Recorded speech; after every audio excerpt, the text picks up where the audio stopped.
Becton is out there. They do snap it. And he's under pressure. And sacked.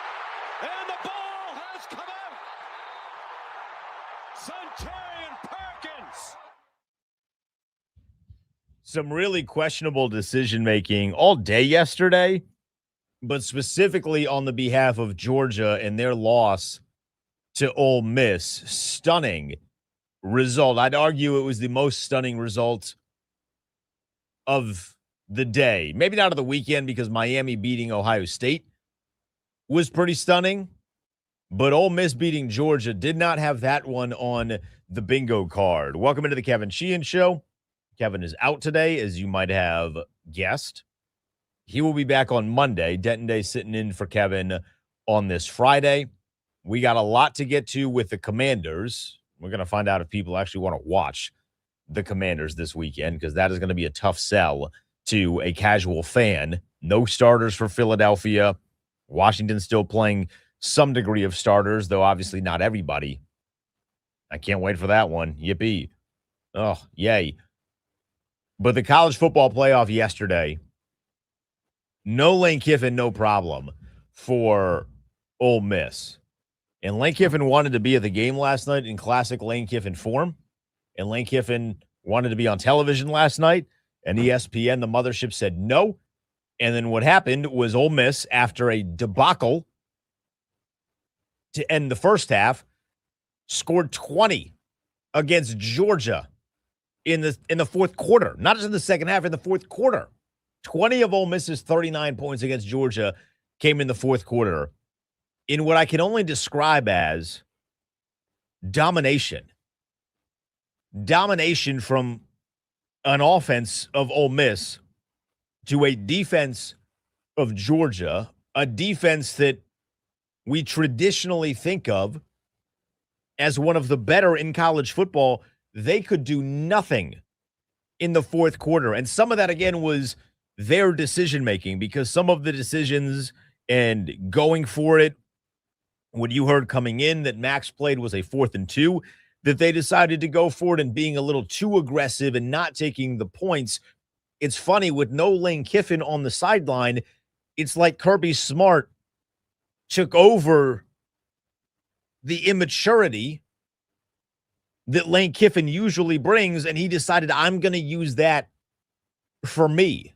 You know, when these two teams played the first go-around earlier in the season, and Georgia beat Ole Miss, and they did so in comeback fashion, you would watch Kirby Smart on the sideline, and he was a stone-cold killer. There's no emotion. He's not jumping up and down. He's not screaming at the refs. He's not pleading for calls. If something happened, it happened. He's on to the next play. And when Kirby Smart is in stone-cold killer mode, Georgia is in stone-cold killer mode. I don't know that I have seen a team, college or professional, that follows the lead of the head coach more than Georgia. And because he was doing it against Lane Kiffin, who traditionally goes for it on 4th down when he maybe should be taking the points, and gets a little aggressive, gets uber aggressive at points, Kirby Smart fell into that role, and Pete Golding, the interim and now full-time head coach at Ole Miss, the guy that replaced Lane Kiffin, just gave Ole Miss their biggest win in the last 50 years.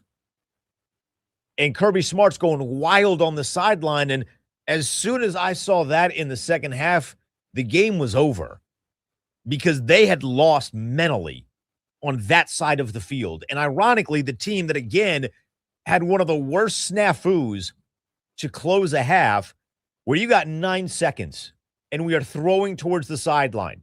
You got to get out of bounds. It's very simple. That's like Rule 101 in any level of football.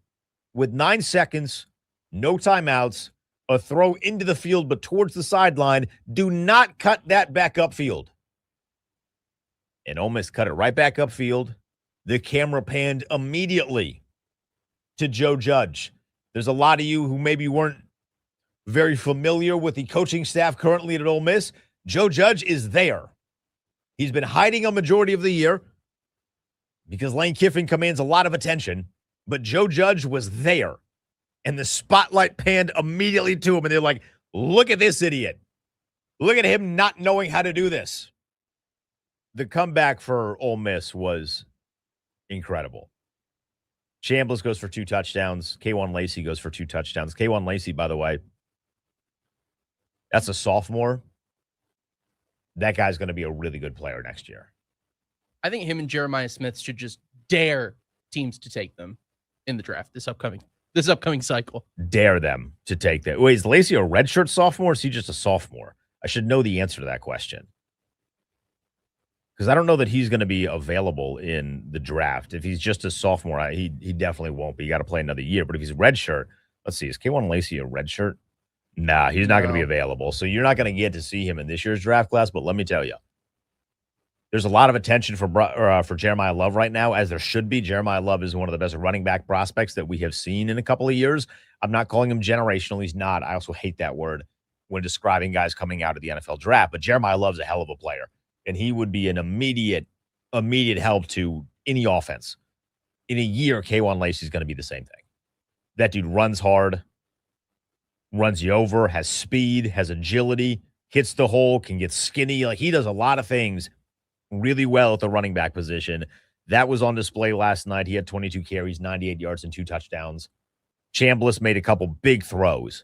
I mean, the throw that he made where he basically ran back into his end zone, he's running one way and then commits the cardinal sin. He's running to his right, commits the cardinal sin of reversing field. Spin the block. But like a literal spinning of the block, and runs another 5 to 10 yards backwards to avoid Georgia defenders.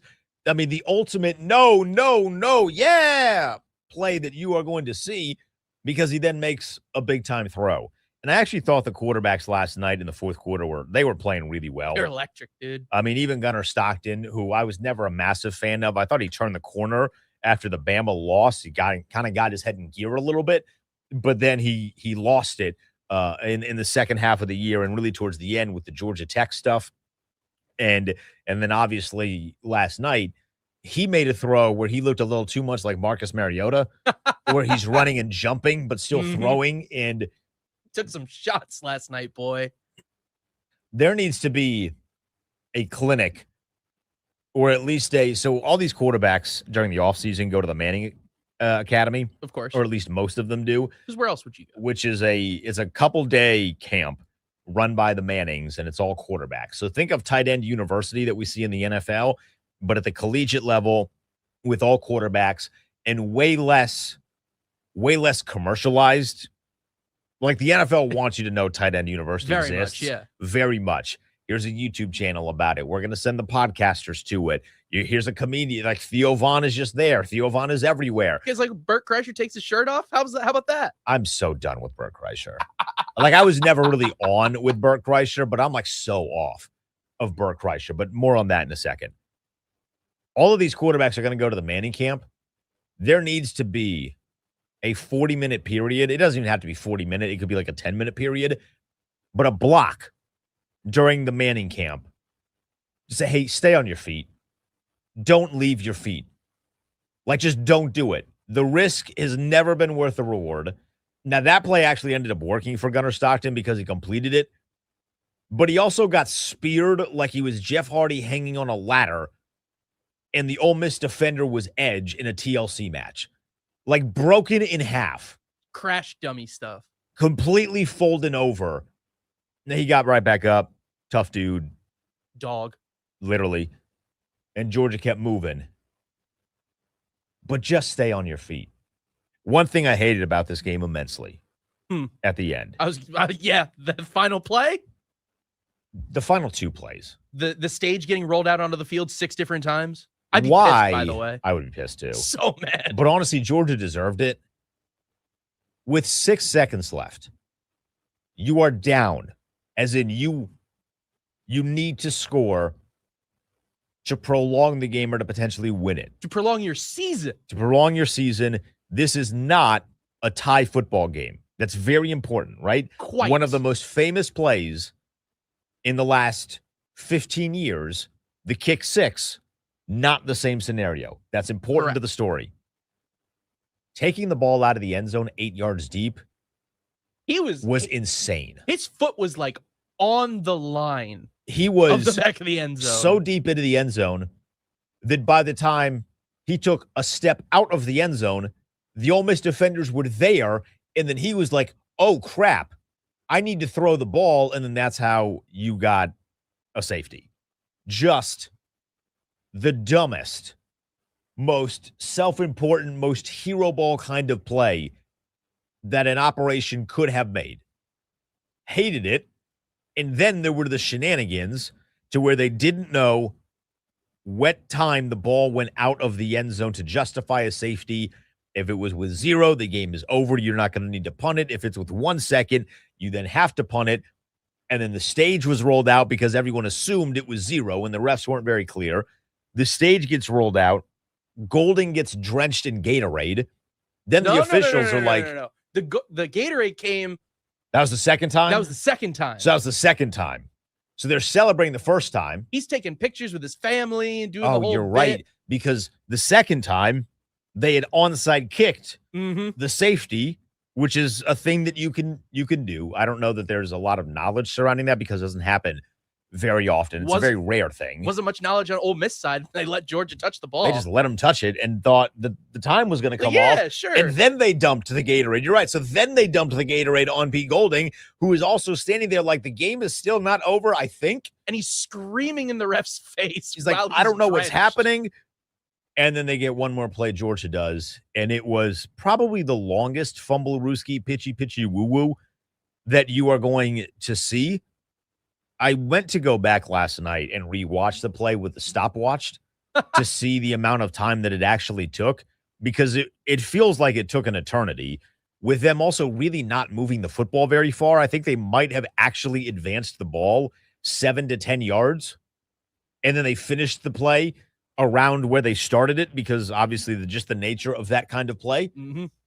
Somebody tweeted out the play-by-play transcript of that. And that's not from like Sean McDonough on the broadcast. That's if you look at a game cast on an ESPN or a Fox or whatever. And it tells you, it describes the play. So generally speaking, it would be like Gunnar Stockton, 5-yard pass to his left to Frazier. And that's it. It's a line, right? It's a sentence. And it's ball at the Georgia 38, 1st and 10, whatever. Oh, this is quite long. This is a paragraph. It is a whole paragraph. Let me read this to you. This was a 6-yard pass, is what it is described as. Gunnar Stockton pass complete to Colby Young for 2 yards to the Georgia 20. Lateral to Cash Jones for 1 yard to the Georgia 20. Lateral to Lawson Lucky for a loss of 3 yards to the Georgia 20. Lateral to Cash Jones for no gain to the Georgia 20. Lateral to Colby Young for a 5-yard loss to the Georgia 20. Lateral to Lawson Lucky for 6 yards to the Georgia 20. Lateral to Cash Jones for no gain to the Georgia 20. Lateral to Colby Young for a loss of 3 yards to the Georgia 20. Lateral to Dylan Bell for a loss of 8 yards to the Georgia 20. Lateral to Gunnar Stockton for a loss of 1 yard to the Georgia 30. Georgia penalty, illegal block, yards declined. So you can tell like some of the math wasn't quite mathing there. They did actually move from the Georgia 20-yard line. But because of the nature of the kind of play this is, I would not expect a scorekeeper to be like, oh, no, this lateral was to the Georgia 22, and then this one was actually the Georgia 18, but then this one was to the Georgia 26. It was just such a convoluted mess at the end of the football game. But we will have this transcript for forever. And honestly, let me just check this real quick, Max, before I mention this. Sure. If I can be that guy that ties this back into Lane Kiffin. Of course. If I were Lane Kiffin, I would have tweeted that transcript out. He's been posting quite a bit. I'm sure. It's prior to noon, so we'll see if we get something like that. Over the next couple hours. He is not posted. Okay. He was at the LSU women's basketball game last night. That he was. He was. He has posted a Trinidad flag to symbolize his quarterback, Trinidad Chambliss. So that is what Lane Kiffin has posted. But if I were him as a troll, I would have posted that.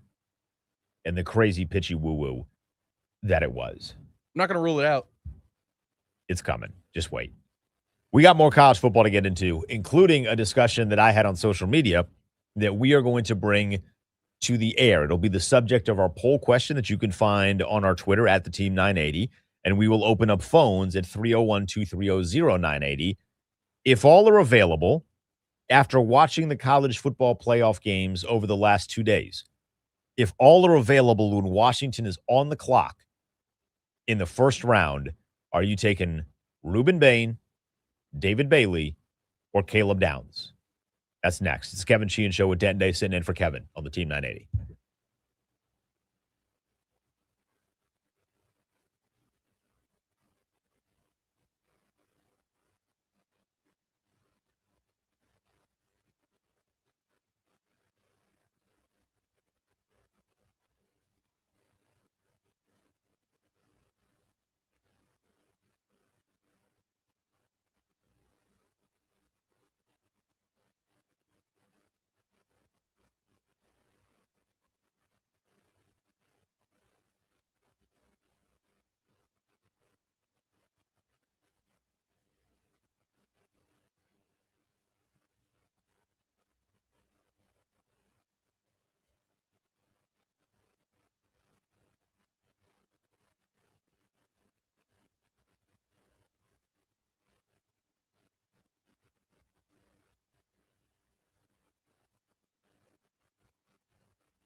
There's Everett who put pressure on it. It's Everett blitzing again off the corner. Chambliss retreating back near his own goal line. Picks up a block. Here we go again. Lacey, the catch, survives a big hit and gets the first down. Massive play by Trinidad Chambliss. Sean McDonough is so good at calling games. He stepped up to the moment. We're going to have a conversation, by the way, about Sean McDonough and Greg McElroy. That's ESPN's best crew. That's the A crew. That's the A crew. Both guys are really, really great at what they do. Also, both are enjoyable people. I love listening to Sean McDonough and Greg McElroy call a football game. So our question right now, and this is available on the phones at 301-230-0980. It's available on Twitter as well. You can tweet me at the Denton Day. It's up on our page at the Team 980. After watching the college football playoff games the last 2 days, and assuming that all are available when Washington is on the clock in a few months. We don't know what draft position Washington has yet. We will know by the end of the day on Sunday. Assuming that all are available, are you taking Miami defensive end Ruben Bain, Texas Tech defensive end David Bailey, or Ohio State safety Caleb Downs? 301-230-0980, 301-230-0980. If there's somebody else that you would like to add to that conversation, the phones are the best place to do it. You can tweet me as well at the Denton Day. Now, had you asked me this on Wednesday, in fact, I think I alluded to this on Wednesday, I would have said Ruben Bain, because Ruben Bain had been playing awesome. And then on Wednesday against Ohio State, he was awesome. And that makes it a little tough to admit I was wrong. Wow. While I still like Ruben Bain, I watched David Bailey not single-handedly, but almost single-handedly keep a team that had one of the worst quarterbacks of the weekend, if not the worst quarterback of the weekend, but one of the worst quarterbacking performances in the history of the college football playoff, in Baron Morton at Texas Tech. He was awful. He should have been benched. He wasn't benched. But David Bailey was so good that he kept Texas Tech remotely in the game for 3 quarters. By quarter number 4, it was over. They weren't going to bench Baron Morton. The game was over. I would take David Bailey. He's my guy moving forward. And I bring this question to the Air Max because I have been so confused after I tweeted this yesterday. The amount of people, because my initial tweet did not have Caleb Downs. My tweet yesterday was, if Ruben Bain and David Bailey are available at 7 and Washington does not draft either one of them, it would be unforgivable from the front office. You cannot go into 2026 without addressing the defensive end spot, and preferably without trying to go get a game record. And before you start to come and say, hey, what about free agency? There are no game records available in free agency. The best option would be Trey Hendrickson, assuming he gets to free agency, but he's coming off a big injury to the pelvic area, and he's also a little bit older. You have an opportunity to get a guy that is young, spry, athletic, not injured, and then build a core of the defense, something that this team does not currently have. There's nobody that makes up the core of what the defense is right now. And David Bailey, to me, is the best version of what you could get to fit any defense. I feel like he can play a 3-4. I feel like he can play a 4-3. If you want to get crazy and go 5 down, which you're not going to do in the NFL, but if you wanted to get crazy, you can go that direction. David Bailey is a home run hitter. A home run hitter. And if Washington drafts him at 5, 6, 7, whatever they're at, they're going to be cooking with gas. What you cannot do, and this is why I've been so stunned by the reaction to the tweet that I put up, This is not a defense that can use a top 7 pick on a safety. If you want to argue Ruben Bain, I'll hear it. If you want to argue David Bailey, I'll hear it. But Caleb Downs in this defense is not the right fit. This is not the same as the Kyle Hamilton snafu that Ron had multiple years ago. Hindsight 2020, yes. But at the time, you were walking into that draft saying, we got one edge, Montez Sweat, feel good about. We got another edge, Chase Young, had not had the massive fallout yet behind the scenes, we feel good about. A safety would be great and a great addition to that defense when you think that you are solidified at the front, because at that point you had Chase Young, Montez Sweat, Deron Payne, John Allen.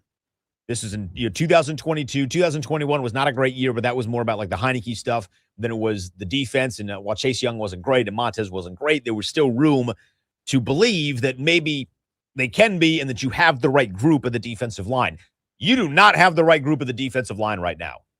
If this team goes in with just Dorrance Armstrong and like one free agent addition, we're going to be marching on Ashburn this offseason. Like, it's an unacceptable thing to do. You have to get an edge guy. You have to. David Bailey is my guy. You're not using that pick on a safety. You're just not. If this was another year, sure. But you need to get a game wrecker. And Caleb Downs, he could be a great player in the NFL. In fact, I would put money that he's going to be a pretty good player in the NFL. I'm not going to say great because I thought Jeff Okudah years ago was going to be like a stone cold lockdown corner in the NFL, and he sucks. So there's something about Ohio State DBs where I'm like chilling a little bit. But I think that Caleb Downs has all the potential to be a good player in the NFL. David Bailey could be a legitimate game wrecker. And this defense needs a legitimate game wrecker. And the idea of either Bailey or Bain, but Bailey in particular, getting to learn under Von Miller, because Von Miller wants to play another year.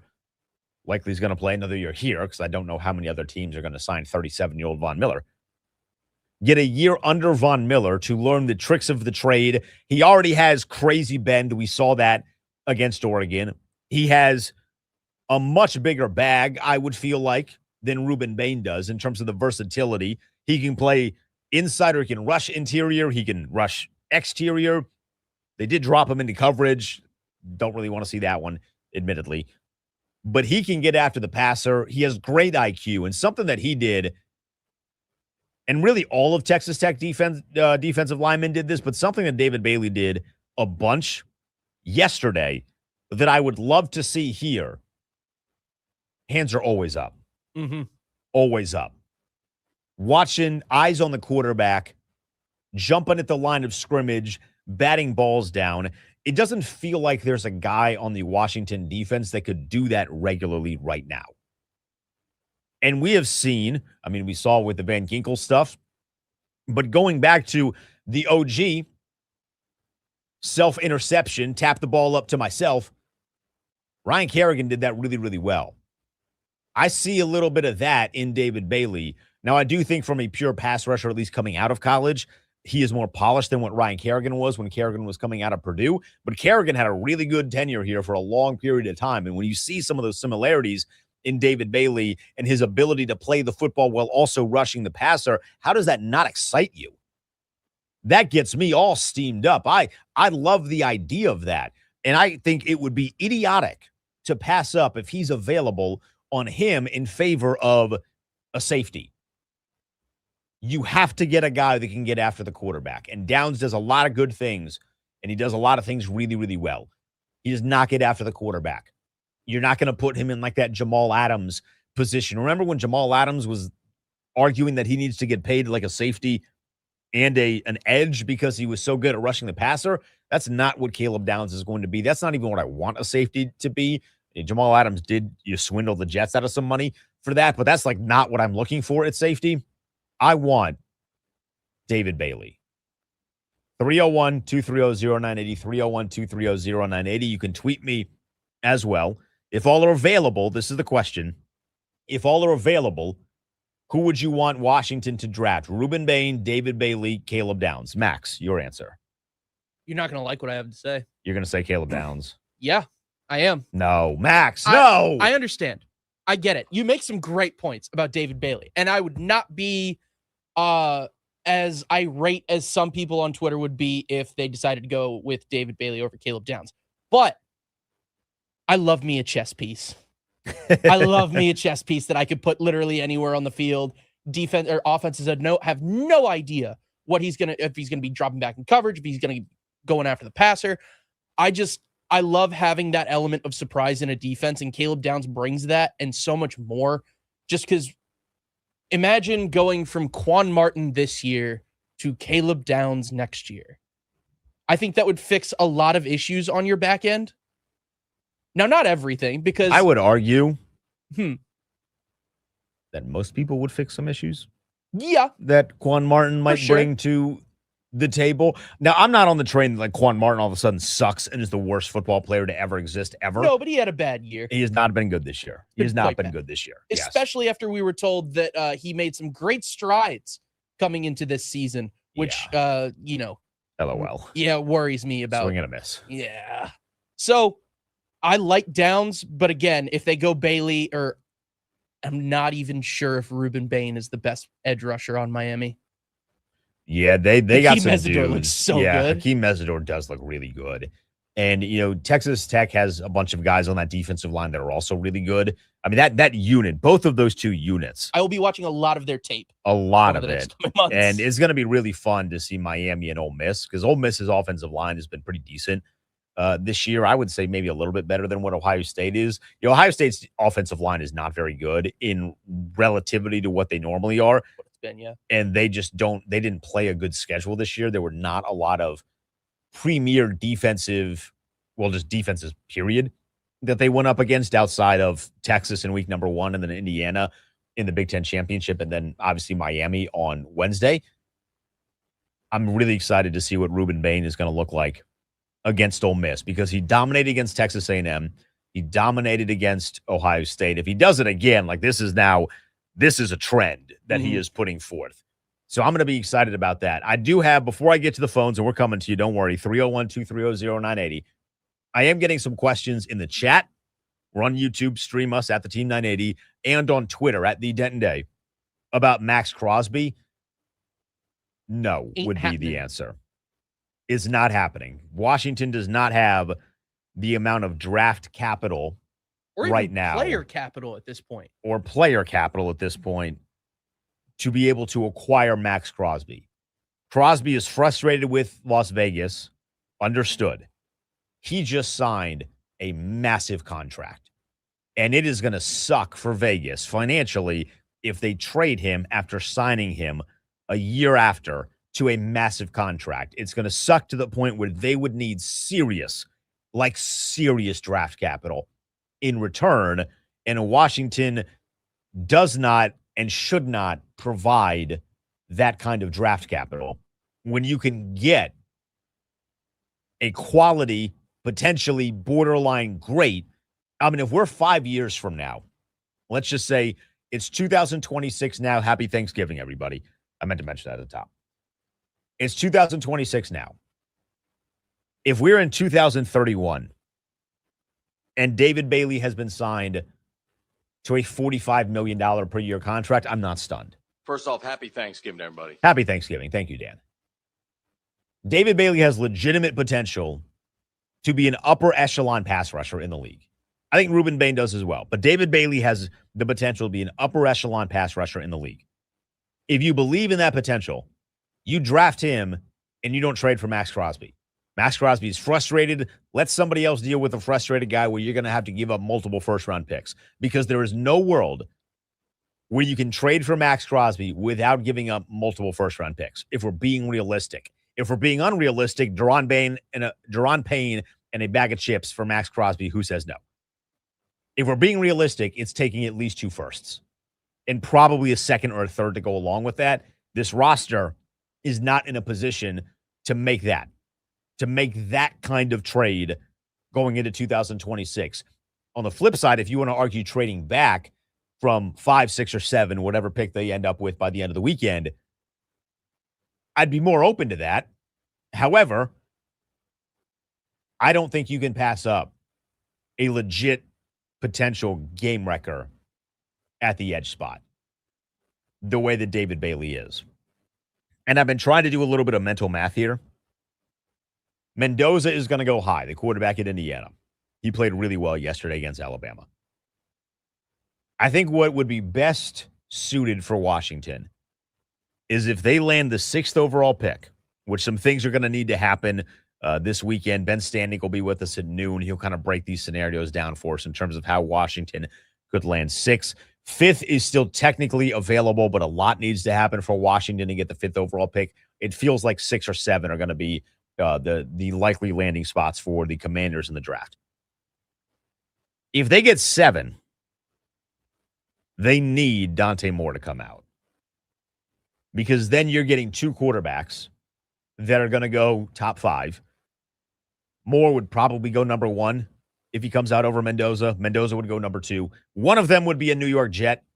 One will be a Jet and one will be a Raider. And one would be a Raider, right? So we need those 2 quarterbacks. Cardinals, I'm sorry, you're SOL. To come out. No, hold on. Time out. Pause on the field. We need the Cardinals to then fall in love with another quarterback. Ty Simpson. If the Cardinals, I wish Ty Simpson had one good throw yesterday. Oh, if only, man. I mean, could he have just had one? Could you given us one? If the Cardinals fall in love with a quarterback, you are then guaranteed this scenario. But if Dante Moore comes out, you get Fernando Mendoza, Dante Moore, Avril Reese. Caleb Downs, I don't think is going to be available at 6 or 7. I'm just adding him into the conversation because so many people tweeted me about Caleb Downs. So we'll throw Caleb Downs. That's 4 guys right there. You're going to get an offensive lineman that people are going to fall in love with. And then that's 5. So if you're at 6, you then have Ruben Bain, David Bailey, Kendrick Falk from Auburn is another available option at defensive end. Peter Woods from Clemson, TJ Parker. Like, there's a bunch of other guys that would be available in the later stages.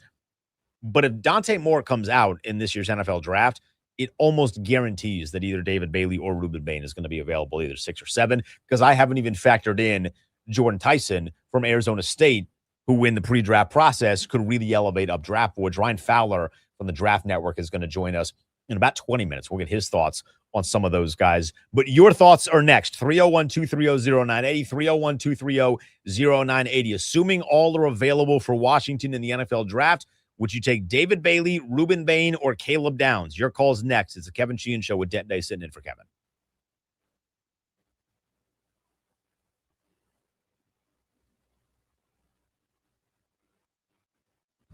All right. Happy New Year, everybody. Here's what's happening. We start off with the college football playoff as quarterfinals wrapped up last night. Miami, they move on after defeating Ohio State in a gritty defensive effort, 24-14. Oregon, they shut out Texas Tech yesterday, 23-0. And the Indiana Hoosiers put their stamp on Alabama in a 38-3 victory over the Tide. Finally, that brings us to an instant classic last night between Ole Miss and Georgia. The Rebs with a slow start in the first half, but they storm back with a 20-point fourth quarter. Trinidad Chambliss leads the Rebs to a 39-34 win over the Dogs. Plus, hometown teams, the Caps, they fall in a New Year's Day matchup versus the Ottawa Senators. But Tom Wilson continues his hot streak since being named to Olympic Team Canada with his 5th goal in the last 7 periods of action. But the Caps, they give up one late in the 3rd, and the Sens win 4-3.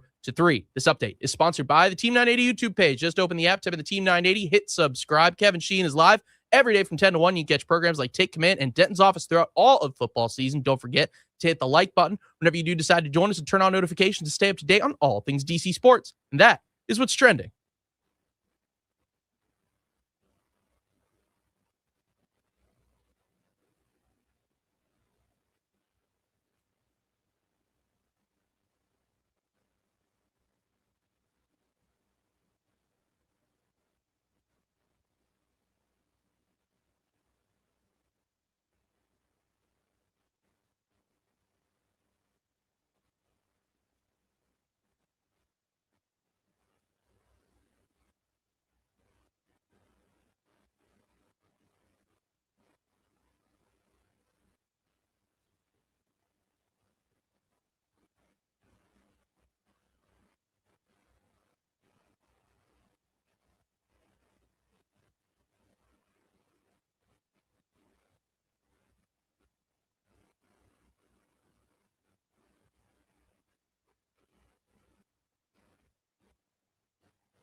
Dan landing, I go for it here. They've rolled the dice all day. Can they cash in right here? Sprint right, looking to the end zone.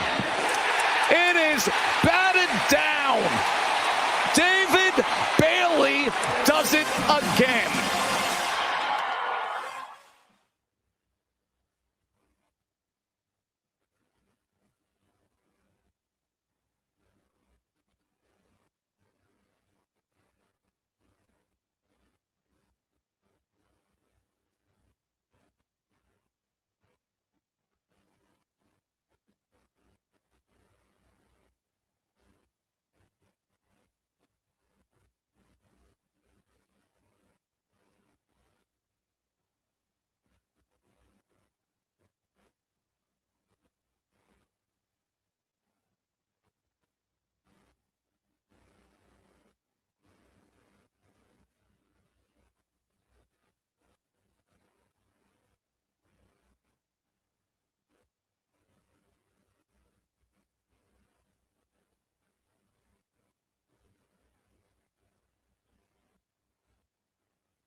They've rolled the dice all day. Can they cash in right here? Sprint right, looking to the end zone. It is batted down. David Bailey does it again. David Bailey stopped that game from being worse than it was for Texas Tech. He did, unfortunately, cost me money in the process. I live bet Oregon, Texas Tech over 27.5. Swing and a miss. Swing and a miss. Our question right now on the phones before Ryan Fowler joins us at 11 a.m. If all are available, who do you want after watching each of these players over the last 2 days for Washington to draft? David Bailey from Texas Tech, Ruben Bain from Miami, Caleb Downs from Ohio State. Max says he wants Caleb Downs. I want David Bailey from Texas Tech. Let's go to Luke. Luke is in D.C. Luke, you're on the Kevin Sheehan Show. What's going on?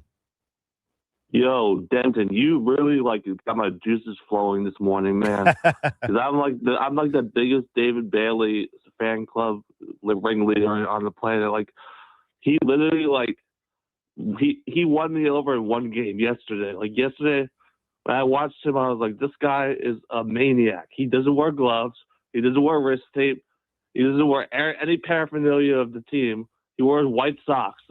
Dude smells an Adam Peters type of guy. Commando tags. Like he reminds me sort of like.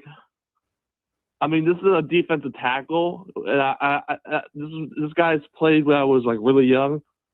John Randall. Oh, the guy that used to get smacked before games. Yeah, that dude was a freaking maniac. And I know this guy's an edge rusher, but he plays the same motor, in my opinion. I would not want to I would not want to sit next to him in the locker room before a game. I would not want to sit next to David Bailey in the locker room before a game. I feel like he would try to like jack me or something like that. Luke, I appreciate the call. I'm glad that you are on the David Bailey hype train, because this train is not slowing down. I can tell you that. I want David Bailey, and I'm glad that Luke mentioned this. The no gloves thing. The lack of drip is the most drip. It is the most drip. It actually entices me a little bit more to want to see him, because you have to be a different kind of player to not care about all of the other stuff, like all of the swag-related things in the year of our Lord 2025, now 2026. So this guy's playing in a college football playoff game with no gloves. He has socks on, but barely. Like, it's literally just little ankle socks. The football pants come up to the knees, and then there's nothing until you get to the ankle socks. And then for the beginning of the game, which you can't do this in the NFL, but for some reason you can get away with it in college, he basically has his jersey pulled up to around his nipple area. And you see, like, the portions of the pad coming out underneath of the jersey. Like, it's the most insane thing, but it's the coolest thing at the same time. And I love a guy that doesn't care about all of the swag related things, but also understanding that is a swag related thing. And then he goes out there and he balls out. You got to be a psycho to not wear gloves to play football. That's a special kind of player. Ross is in Tampa. Ross, what up, man? What's going on? Yeah, man. I was leaning down too, because it just reminds me so much. He just has like so many intangibles that I want out of the safety. But I feel as though if they draft him that high, and this will be the highest safety we've got since Sheehan, there's got to be some big red flags about these defensive ends, or they just feel as though they might be some defensive ends like deeper into the draft that they could develop. But no, if I had to choose between the edge rushers, I'm going Ruben Bain. But yeah, I just thought about that too before the guy had mentioned it. No gloves, no armbands, just straight raw football player. So either way, man, regardless, I'm happy with whichever pick they go. I'm leaning more edge rusher, but I want Caleb Downs because they couldn't land him at Georgia out of high school. They couldn't do it when he left Bama. And just like the Pacers, man, it's good when you tank and you've got all these options at your disposal. So regardless of what that pick's going to be, I'm excited either way. Ross, appreciate it as always, man. Hope you're doing well. Appreciate you giving us a ring. You can join us, 301-230-0980, 301-230-0980. So Ross mentioned the Sean Taylor thing with Caleb Downs. I see a guy in the chat mentioning the Sean Taylor thing with Caleb Downs. If you're drafting Caleb Downs in the hopes that he becomes Sean Taylor, do not draft him. Don't. That's an unrealistic expectation.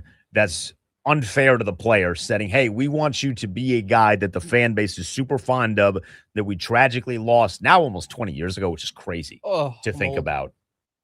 Don't draft him if you just want him to be the second coming of Sean Taylor. That's not fair to him. I also don't know that they're not similar players at all. Like, they're very, very different. They just happen to play the same position. So, like, I need the fan base to kind of get that out of the back of their mind. That is not why you should be interested in Caleb Downs. Now, Max, you gave up some good reasons as to why you are, so I can understand that. But if it's just because he plays the same position as Sean Taylor and we haven't had a great safety in such a long time, that is not why you should be drafting Caleb Downs. Mark is in Largo. Mark, what's up, man? Hey, how's it going? I've gone back and forth with that. I got two other suggestions outside of these when you were talking about the three. Arvell Reese, who's at Ohio State. Yes. And I like Keltrick Falk. And the only reason why I like Keltrick Falk is then I think the Commanders are going to have to trade back because they're going to have to get a second-round pick. And I think we could sit and talk about picking seventh, and that's fine. We can get Reuben Bain or Bailey, maybe Reese or and stuff like that. But the reason why I said Falk, if you trade back to like a 13 or 14, Kelter Falk is probably he plays at Auburn. He's a man child. He'll be available then. Man. Yeah. Uh-huh. He'll be available more likely than not at 12 and you or probably 13. could get him then and stuff. But I just think they need a second-round pick. More than anything this year, the Commanders need a second-round pick. They need – I'm hoping they could stay at 6 because they're at 6 right now. I don't know why everybody keeps saying that they're 7. They're at 6 right now. And, maybe they stay at 6. Maybe they move to 5. But if they move down to like 11 or 12 and get a second-round pick, maybe you get the Kelter Falk. Because if you get him, you can move him on the outside. He's 6'6". He could. I mean, he's a man child. He could move him all over, move him everywhere, really. And he played at Auburn. Look, I have nothing against Bailey, and I think he's a great player. I monitor the teams at the competition they've gone up against Denton, and that's why I'm more into Reuben Bain. I just don't think if we trade back, Bain's going to be there. No, I don't think he will be. But I think Falk will be there. Maybe Reese will be there. Maybe Reese. But no, Arvell Reese is going top 3. They need a second-round pick. Yeah, Mark, I appreciate it. Arvell Reese is going top 3. That's why he's not on this list. He is right now, it feels like, and this might change in the pre-draft process, but if we're just going based off of the information that we have now, Arvell Reese is likely going to be the first defensive player off of the board. He's going to be probably the number 2 overall pick.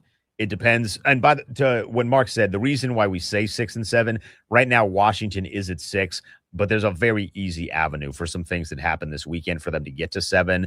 Part of that is with the Cleveland Browns, but then it's also, with the strength of schedule thing, it's so convoluted. It's very easy to lose yourself because if somebody else wins that is not the Cleveland Browns, but it impacts how their strength of schedule would look, it gets really, really weird. And I'm also just not anticipating that Cleveland is going to win this weekend, which makes it then very difficult for Washington to jump them. Because one of the things that would hurt is if Washington wins, they're obviously not going to be there with Cleveland. If Washington loses and Cleveland loses, well, then Washington's strength of schedule gets better because Philadelphia gets another win. And you need a worse strength of schedule to win the strength of schedule tiebreaker. It's so weird. It's so convoluted. It's so all over the place. Let's squeeze one more quick call in here. Bob is in Ocean City. Bob, quickly. Hey, Happy New Year. Great show, fellas. Appreciate it. Here's the guy I'm going with. I'm going with Bain. Why? Because he's 20-some pounds heavier on the chart that the list of the guy from Texas Tech. He's also younger. He's also played, I think, against better competition. He's also played on natural grass. We're going to draft a guy for 10 or 12 years. That's an edge. A little bit, every bit counts, man. I just think the guy's the player. We're going edge because we need 4 of them, not 1. We need 4 of them. Trade for 1, draft for 1, sign 2 free agents. That's all I got, brothers. Happy New Year. Bob, appreciate it. Happy New Year. Happy Thanksgiving. Good stuff there. We'll continue this conversation as we move forward. But coming up next, Ryan Fowler covers college and the NFL. Great draft mind. We're going to get into his take on these prospects and some guys outside of the list that we've mentioned to see if maybe trading back is an option for Washington. He joins us on the other side. It's the Kevin Sheehan Show with Denton Day sitting in for Kevin. First off, happy Thanksgiving, everybody.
We will get to the game at hand this weekend with Washington and Philadelphia, although admittedly, that game is going to suck and it's going to be very difficult to watch because no one is going to be playing, and the season ended weeks ago for Washington, but we're still looking ahead.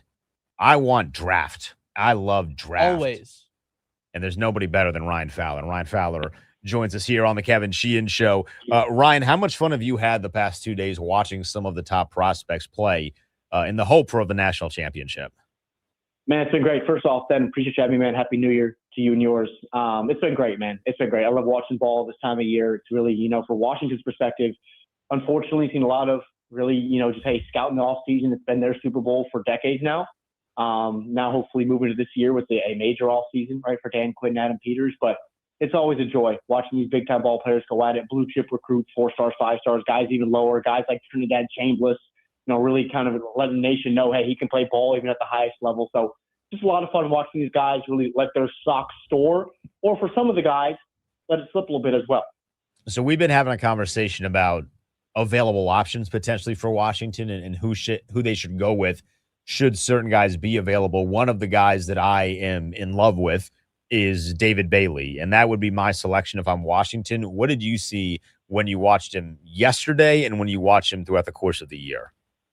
Yeah, entering even yesterday, he was my edge one in this class, Stenton. I know the consensus is really revolving around Ruben Bain. I think he's an outstanding football player as well.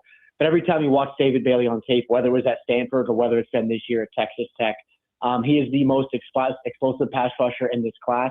He can affect the game in a variety of ways. As you saw him batting down passes yesterday, if he's not able to get to the quarterback, I think he's just a flat-out dominant potential type of football player at the NFL level that can win with speed. He can win through your chest plate with power. You saw the versatility that he has dropping into the fringe areas if you have to. Now, you're not drafting him to play in the fringe areas in coverage. You're asking him to pin his ears back and get you 10-plus sacks a year. But he is edge one for me right now in this class, and specifically for Washington, where you got to get guys that can get after the passer. You tried it in years prior drafting guys like Chase Young and Montez Sweat. You thought they would be these elite types of guys. In my opinion, I think David Bailey is the premier pure pass rusher in this class. Again, sensational yesterday in that ball game. And I'm very, very excited to see him in a couple weeks in those one-on-one situations down there in Mobile, where I think he's going to absolutely solidify himself as a top 10 pick in this class. Has he officially accepted an invite to the Senior Bowl in Mobile? He has, yes. Oh, that's going to be, and that's your bread and butter too. You're going to be in heaven for a couple of days. And it's a loaded group down there. That Drew Fabianich, taking over for Jim Nagy down there in Mobile for Senior Bowl, has a really good group going down there in just a couple weeks. So it should be a lot of fun. Is the Ruben Bain arm length a big deal or no deal? I don't think it's a deal at all. I'm not going to say, hey, it's apples to apples with what we talked about last year, with Will Campbell on the opposite side of the ball at LSU. But I just watched the tape, and tape never lies. For a lot of people, I beg you guys, hey, just turn on the film just a little bit of Ruben Bain. He is the most elite run stopper in this class, whether it's an edge guy or an interior player. And then he is the most powerful edge rusher in this class. Really, for me, the best power rusher I've seen since Jared Verse out of Florida State. And he's even got some George Karlaftis to his game as far as the ability to win with power and win with the hand swipes, the rips, the dips, the things that he can do at 3 tech, at 5 tech, outside the shoulder of the tackle. Just a very versatile and powerful player that really has only gotten better as the season has gone on. And I'm very excited to see him against this Ole Miss front five and Trinidad Chambliss next time we see this Miami Hurricanes group, because that's another guy right alongside David Bailey, right alongside, Arvell Reese, Caleb Downs. How is that group of 4 of these elite defenders going to separate themselves, whether you're still playing or whether you're now preparing for the pre-draft process? And just confirming something that you tweeted yesterday, Washington was in attendance, so they had a representative in attendance for Texas Tech and Oregon to see David Bailey and others on the field, correct? Correct, they did, yes. Do you know if they were present at any of the other games this week? I did not receive any information for those other games, but I did know that they were exactly at Texas Tech and Oregon. So you mentioned that David Bailey is your edge one. Are you including Arvell Reese in that edge conversation, or do you look at him as more of an outside linebacker? Right now, he's more of that hybrid type of player. And when I say hybrid, I don't want people to think, hey, he's going to be Micah Parsons. I think he's a player right away that you can play on 100% of the snaps. I just think right now within Washington's defense specifically, where there may be a change, a potential scheme, I just right now don't know exactly what to do with Arvell Reese. Is he a pure edge? I don't think so. Is he just a pure off-ball backer? I don't think so. Is he going to have that Abdul Carter type of transition to the NFL where it's just pure edge rusher? I think so, potentially in the next year or two of his career. But Denton, we could also ask the same question about Ruben Bain right now, because there's some questions among scouts whether he's at 275 pounds. Is he a guy that lives within the interior, or is he a guy that can also hang out on the outside, play with his hand in the dirt, and standing up as well? Now, he continues to answer those questions, but those are some of the things. They're really nice prospects. They are blue chip prospects, but those are little things that scouts going to try to delve into and find as far as how they separate these guys once we get to late April and these names start to get turned in. You know, I was going to ask you about Ruben Bain, so I'm glad you brought us in that direction. That talk has been getting louder and louder about scouts seeing him as a more of an interior guy than an exterior guy. Yeah, and I think a good thing is, I don't have issues with him on the inside, but I'm not drafting Ruben Bain if I'm Adam Peters or if I'm any NFL GM in the top 7 or 8 picks to claw gaps in the ground game and to allow my linebackers behind me to play free. I'm drafting him to get after the quarterback, and that's with living outside the left tackle or the right tackle, pinning your ears back and getting after people. Now, I think from Washington's perspective, I think what really translates and what really would draw them to Ruben Bain, Denton, is that he can stop the run as far as off the edge, and they haven't been able to do that, really seal those C gaps for what seems like a decade, really since Ryan Kerrigan was in town years ago. They need somebody to help in sealing the edges, back and shed, get off blocks, and make plays in the perimeter. He is the elite player in the class to do that, but if they want somebody a little lighter, a little bit more juice, a little bit more twitch, that's when the conversation comes around with David Bailey and even the likes of Arvell Reese as well. Where do we factor in? We're talking with Ryan Fowler here on the Kevin Sheehan Show with Denton Day sitting in for Kevin. Where do we factor in Kendrick Falk out of Auburn? We haven't got to see him play because Auburn was not very good this year, so we haven't seen him play in the college football playoff. What do you think his upside is in the NFL?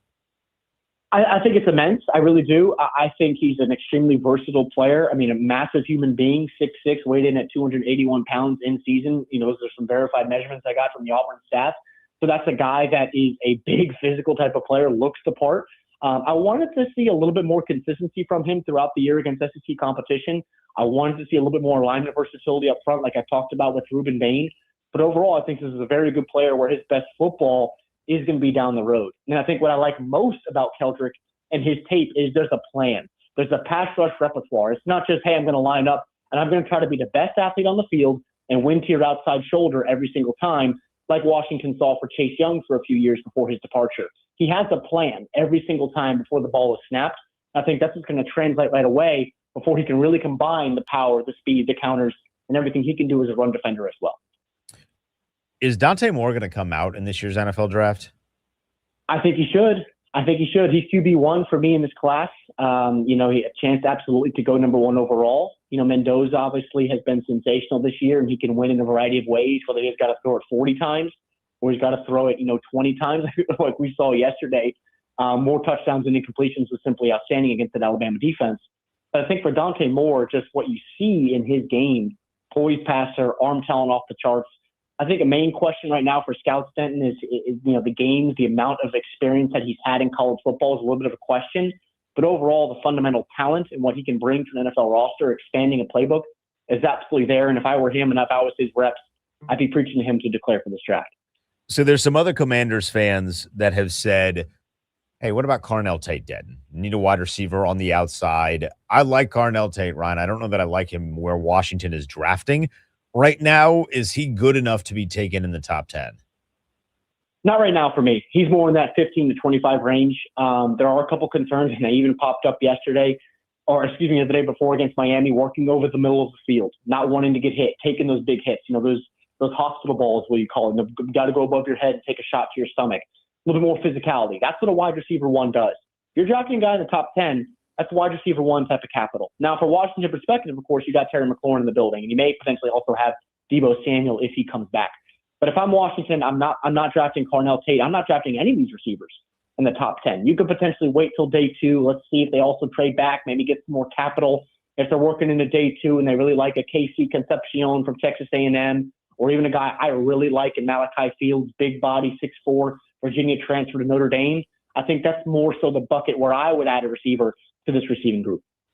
I don't think he fits in Washington, but he is one of my favorite players to watch from just an explosiveness and versatility. What do you make of Zachariah Branch?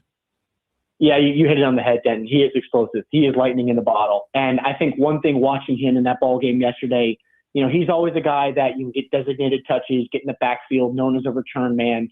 But he really showcased the full route tree, I feel like, yesterday. His ability to win at all 3 levels. He's not the biggest guy in the world, but scouts love when guys play bigger than their frame instead of the opposite when you're big and you play small.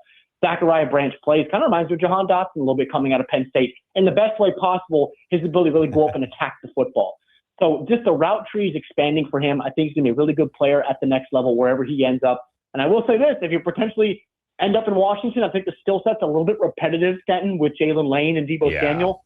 But that's a hell of a player, and I know Jaden Daniels the guy that can elevate everybody around you. Yeah, I'm kicking myself because I guess Washington should be kicking themselves because I like Jalen Lane. He's a great punt returner, but he hasn't shown us a ton on the offensive side, and I do feel like Branch would fit, but then you just drafted Lane, and you don't want to get too back and forth with all that. I have not asked you about Caleb Downs yet from Ohio State. What have you seen from him, and what kind of game changer could he be at the safety position?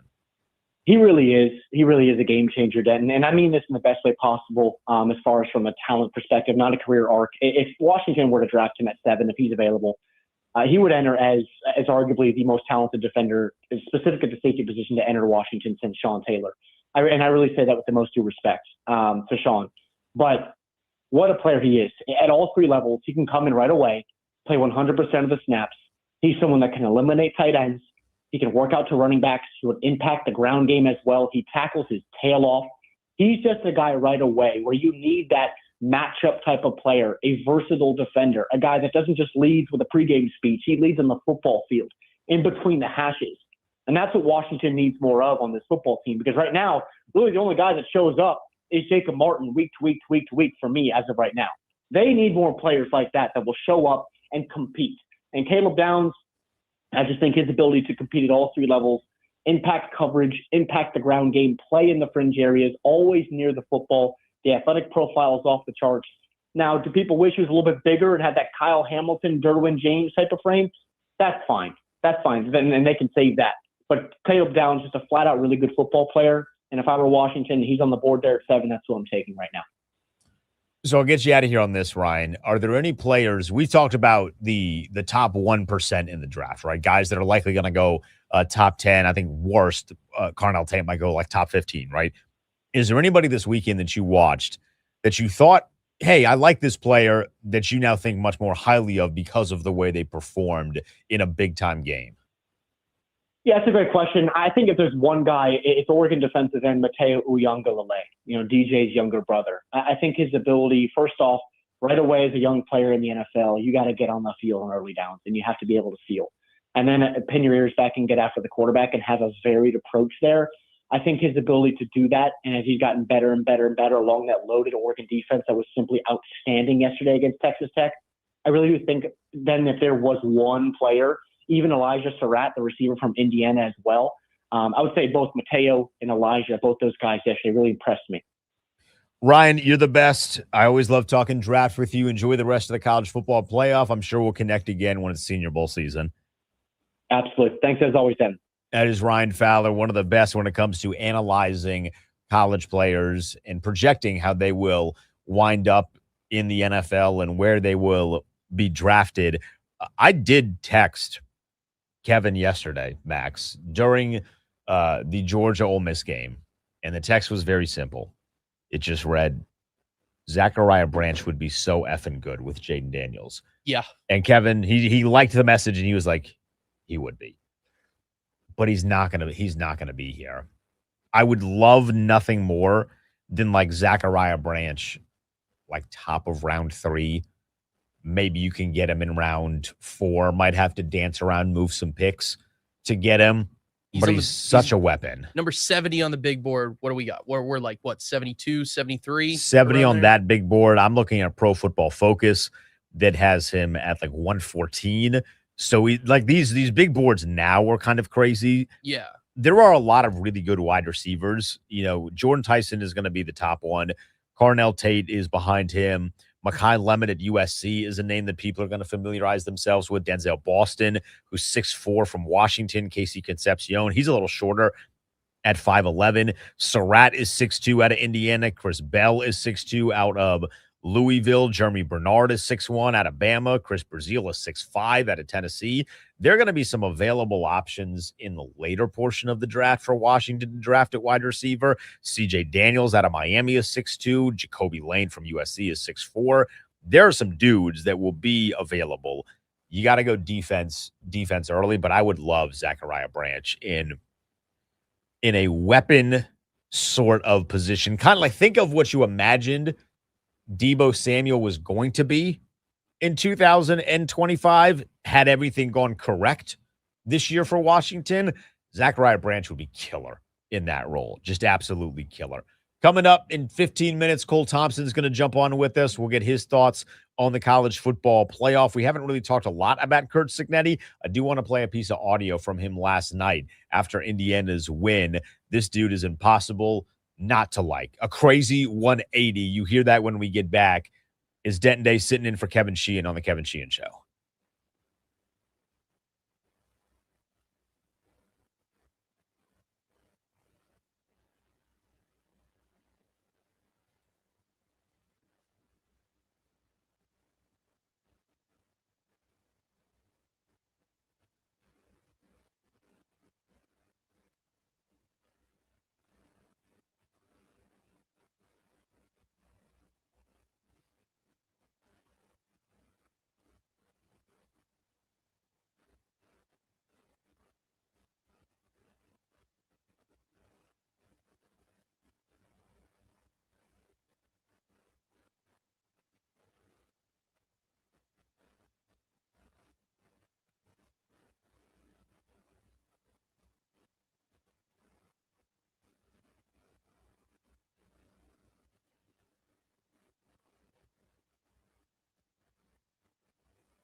how would you describe the turnaround and what you've been able to build in a short period of time? It'd be a hell of a movie.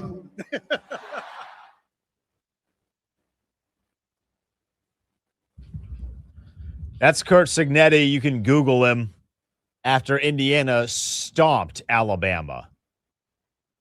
Like, just beat their brains out. It was so over that halftime came around and I was like, kind of want to see how this game's going to go. You're like, And maybe, just maybe, because they did it to Oklahoma, they can come back from a 17-0 deficit.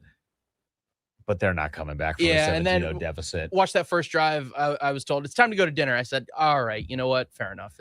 This thing's up. I'm good. Let me get a meal in so that I can be ready and locked in for Ole Miss and Georgia as the nightcap. That's pretty much locked in we were. And locked in we were. I mean, the turnaround that Kurt Signetti has been able to do in a 2-year period should give programs like Maryland hope. It should give programs like, let's just say, Virginia Tech hope, like UVA hope. I mean, UVA had a good year this year.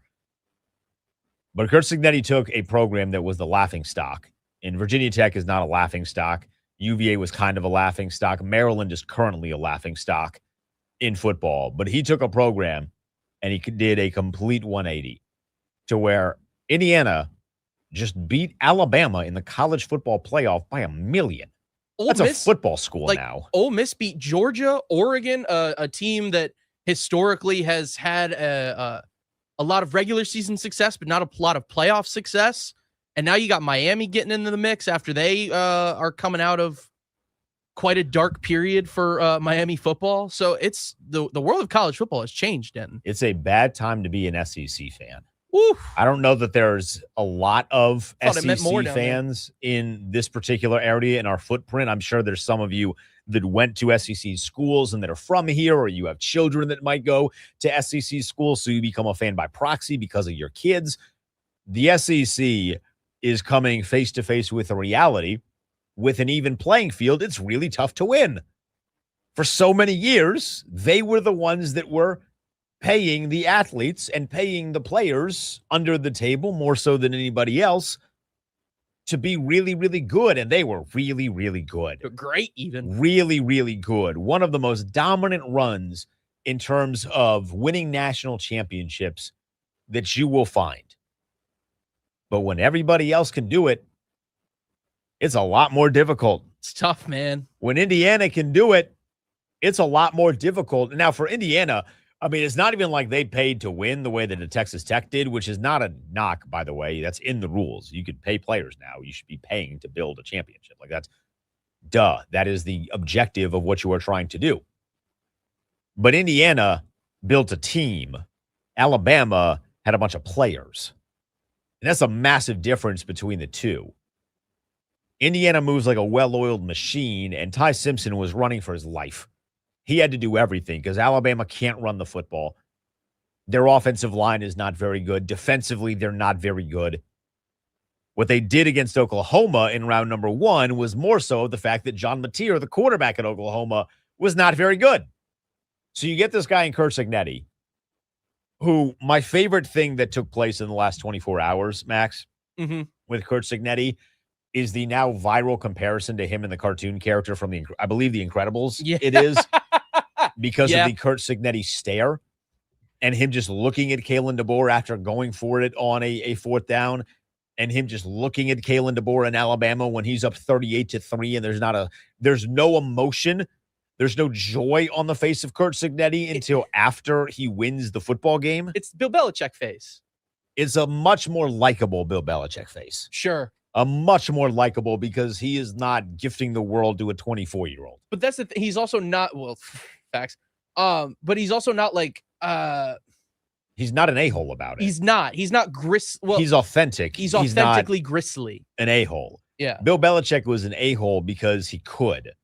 And he looked down on those of us in the media. Idiots. And like, to be fair, there are some stupid people in the media. There might be someone listening that says, yeah, Denton, you're the dumb one. Break the fourth wall there. Signetti doesn't feel like he's condescending. He feels like he's just a man on a mission. at all times. And last year, it was annoying AF because you would talk such a big game and you would watch Indiana, and it's like, hey, you guys have not played anybody. You got the benefit of a really weak schedule, and when they finally did play Ohio State, they got their doors blown off.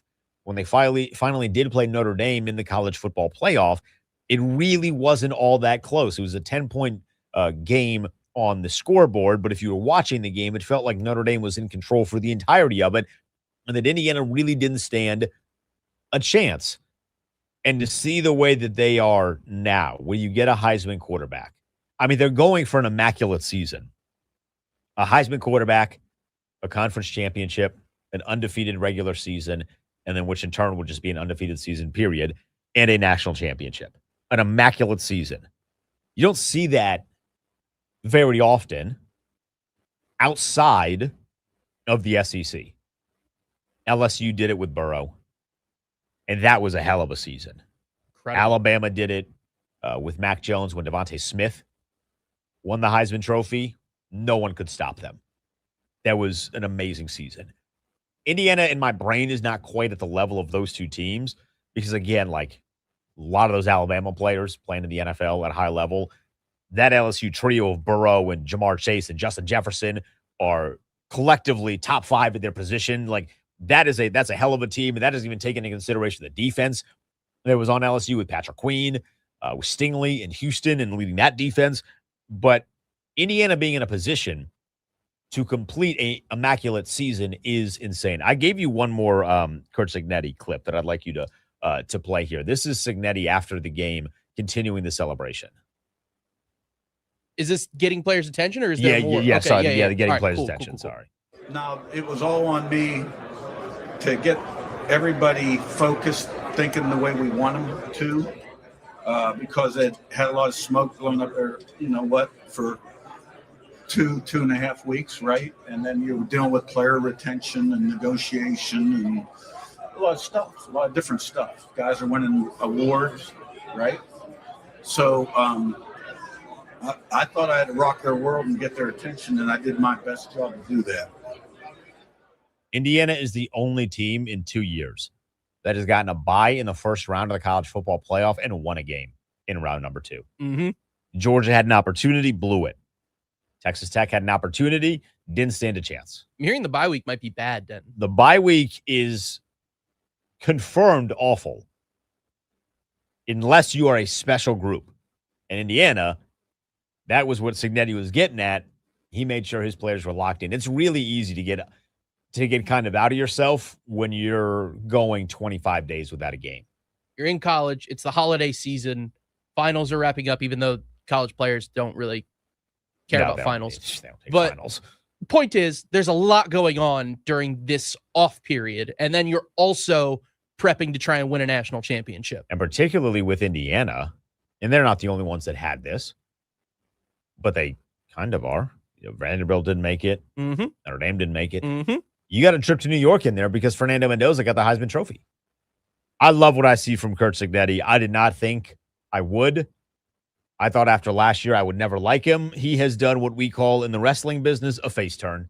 Mm-hmm. And I am so glad that Curt Cignetti has completed a sensational face turn. When we get back, we continue the conversation with the college football playoff. Cole Thompson is going to join us. Ben Standing will join us at noon, get his thoughts on the game this weekend and some different scenarios and how they could land a certain draft pick for Washington. It's the Kevin Sheehan Show with Denton Day sitting in.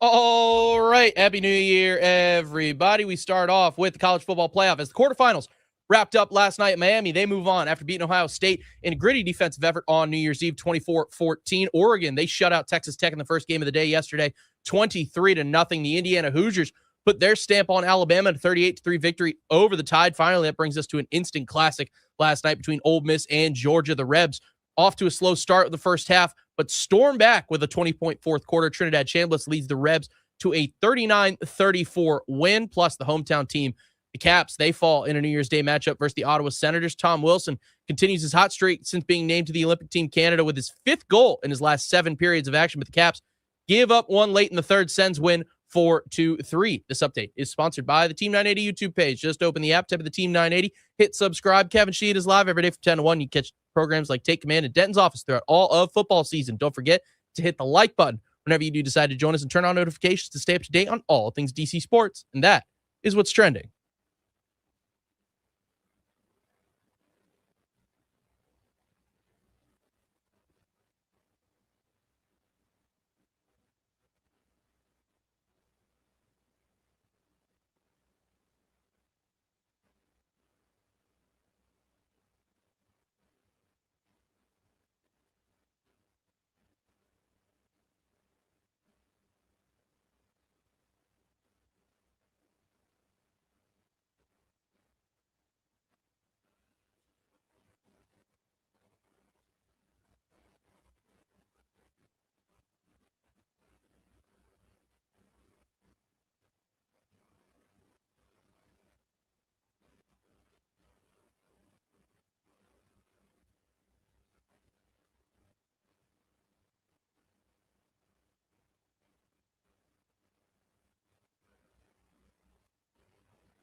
It's the Kevin Sheehan Show.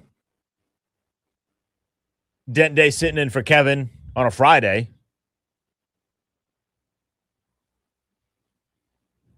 We're going to talk with Ben Standing in about 20 minutes. We will try our best to get you somewhat excited for Sunday. I don't know how successful we will be. Not going to be the most fun game in the world. I'll tell you what will be fun, though. You can come hang out with myself and Linnell Willingham. We're going to be at Honor Brewing live from 2 to 4:25, 2 to kickoff, then at halftime, then at postgame as well. It's Honor Brewing. It's a location in Sterling. Come hang out with us. The vibes will be fun. I don't know what the game will be, but the vibes will be fun. What else is fun is my guy Cole Thompson, and he joins us now. Cole's one of the best when it comes to college football. He is on in the mornings in Houston, morning drive with Dan and Cole. First of all, Cole, how is the return to the morning treating you? Although, albeit this is a better morning slot than the crazy slot that you and I each worked at one point in our careers, the 3 a.m. to 5 a.m. slot. Yeah, nothing is better than waking up at 4 a.m. and getting a quick workout in on your way to the gym and then making it over to the studio, having time to prep, and then being done by about 11, meeting up with some marketers afterwards. It's a little hard to do all that when you got to wake up at midnight, do a show until 5 in the morning. You're tired, you're delirious. By the way, then you have a couple meetings they got to go to afterwards. And at some point in between there, you know, you can sleep, but they really tell you, what's the point? It's better on the radio when you sound delusional as all hell. Speaking of delusional, have you been monitoring any SEC chat boards today? Oh, good God. Oh, boy. And I mean, it's been so wonderful to hear how everybody wants to talk about the demise of the SEC and how quite literally it's now becoming the most overrated conference in college football, which to some consideration that I can't push back. I also can because of I think that you also look at who's available in the college football playoff because Ohio State isn't sitting there and Michigan's not sitting there and Penn State's not sitting there and Clemson's not sitting there and Alabama's not sitting there. So it's like it's more of just a common ground in general. But be honest for a second. If I would have told you that Ole Miss, Miami, Oregon, and Indiana were the 4 teams standing in the pathway of winning a national title, a first for all these programs at least since the 1990s, your initial thought would probably have been, okay, that doesn't make any sense. What happened along the way? And then I throw in another curveball and say, you know that Coach Lane Kiffin? Well, he's not the one leading the charge either, but they won a game about 60 miles away from where he's actually going to be coaching next year because he got Brian Kelly fired. If you would have just given me those 4 teams, Cole, and said these are the 4 teams, I would have thought that you had mistakenly grabbed a program for a wrestling quad meet. And it was just those 4 wrestling teams that converged on a weekend. I would have not anticipated. I could have maybe individually said, oh, you know, like Oregon's been my national champion. So them being here, understood. Indiana being here, understood. I didn't have Miami and Ole Miss, especially when without Lane Kiffin being in this position. And that's kind of where I want to start. I thought I thought Golding last night was sensational. And I kind of think he outcoached Kirby Smart in the fourth quarter of the game last night.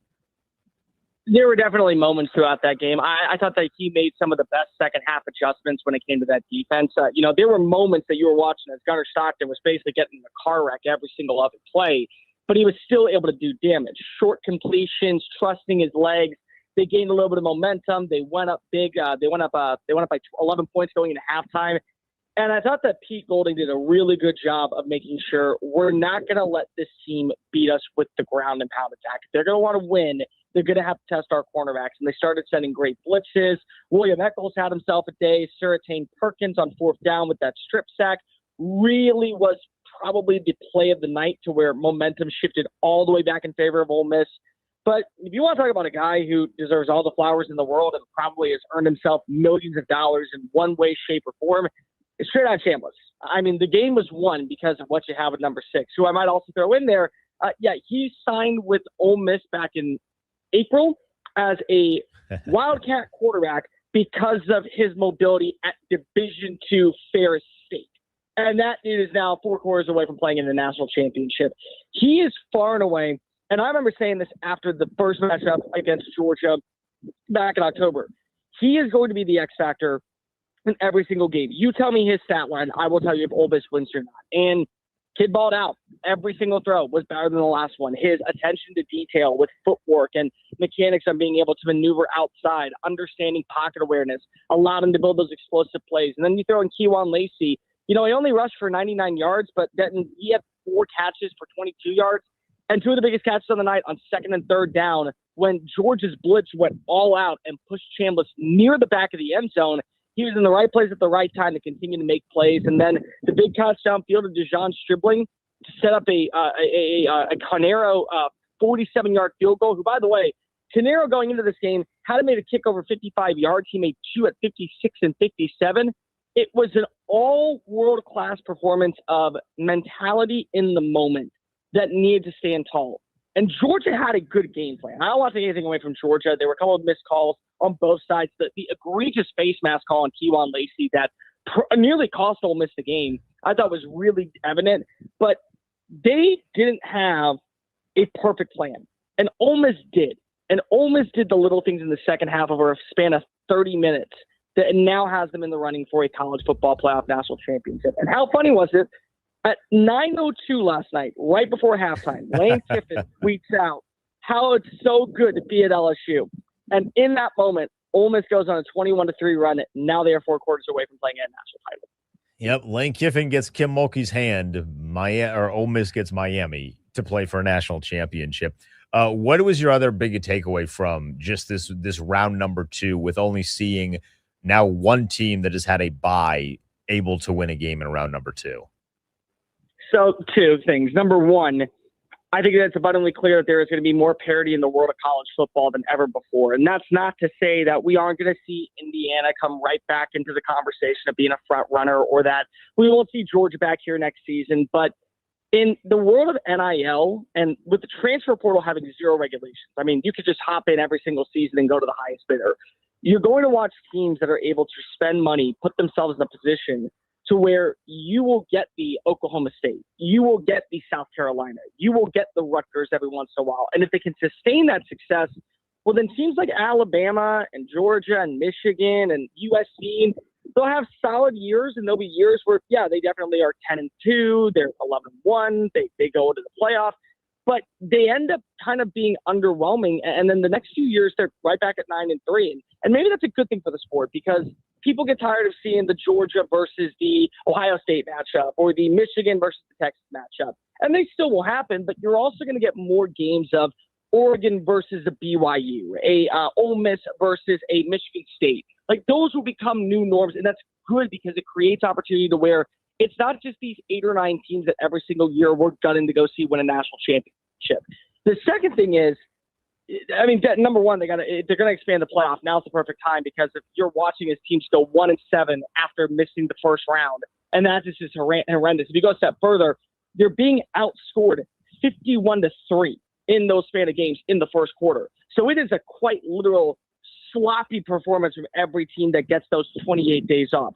But to take it a step further, they got to have these games at home. They got to be home playoff games, because I remember watching yesterday the Orange Bowl, and Texas Tech, a team that defied expectations. Cody Campbell's money came on, funneling in oil rigs to get 5-star players. And it was dead at halftime. And it wasn't because of the atmosphere was bad. It was because nobody made the trip down there. And so the meaning of what the Orange Bowl was when you and I were growing up is it was a prestige honor to go play in that matchup and have your fan base come out in droves. And unfortunately for a team like Oregon, it's just, cool, we won the Orange Bowl. Now we got to go down to Atlanta and win the Peach Bowl. And then afterwards, we got to win the national championship. If you have those games at home, and it's the home higher seed playoff matchups, not only will it do great for revenue, not only will it do great for merchandising, not only will every town benefit because of lodging purposes and extracurricular services, and then you throw in, local shops around there getting a big buck. But this is now an area where you're seeing that there is more value of having these home playoff games than going to these neutral site fields where, number 1, nobody wants to travel on down from Eugene, Oregon when they're too busy thinking about winning for the national championship. And number 2, it ends up giving a major advantage, I think, to teams that were playing well to close out the year. I mean, like Ole Miss and Oregon are 2 teams that got the benefit of the doubt playing JMU and Tulane to begin the playoff. They also got 4 quarters to figure out what was right about their team and what needed change. And both things were corrected in routes to wins over Texas Tech and Georgia. What was more surprising to you, Alabama losing the way that they did or Texas Tech losing the way that they did? Alabama losing the way they did, far and away. And I thought that there was a scenario where Alabama was going to find a way to win. In fact, I picked Alabama to win. I'll just be completely honest. I have a lot of DMs right now just telling me things that if I want to go stay on the AFCC regulations, I'm going to keep to myself. But, I thought that Alabama was a one-dimensional team all year, but they found some offensive identity 2 weeks ago when they were down 17-0 to Oklahoma to then proceed to win 34-7 in the second half.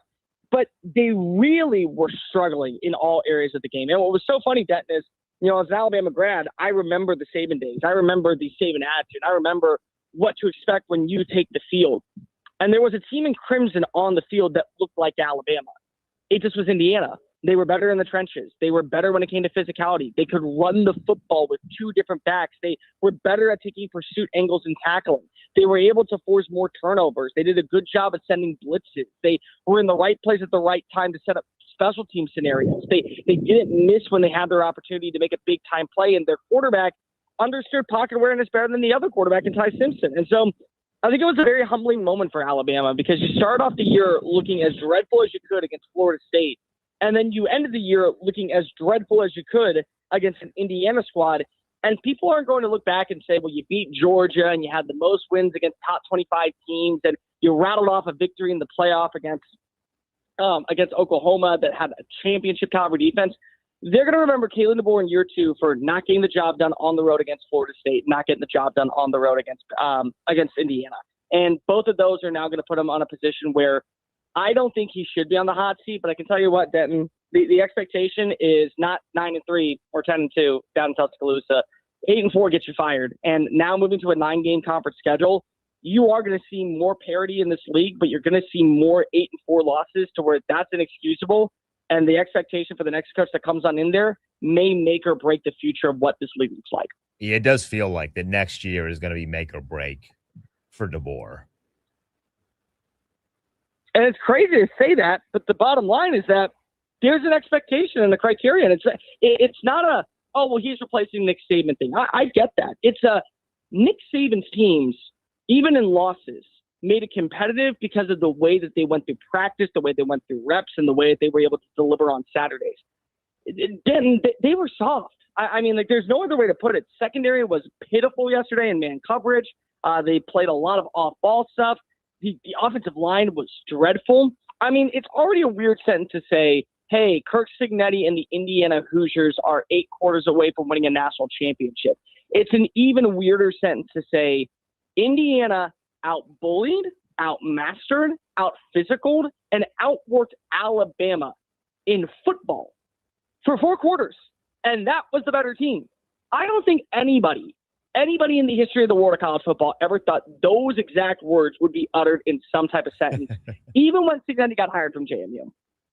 All right, Cole, get you out of here on this. Who wins? Who wins it all? Who's the one hoisting the trophy at the end? So I had Georgia winning the national championship, and I had them against Oregon.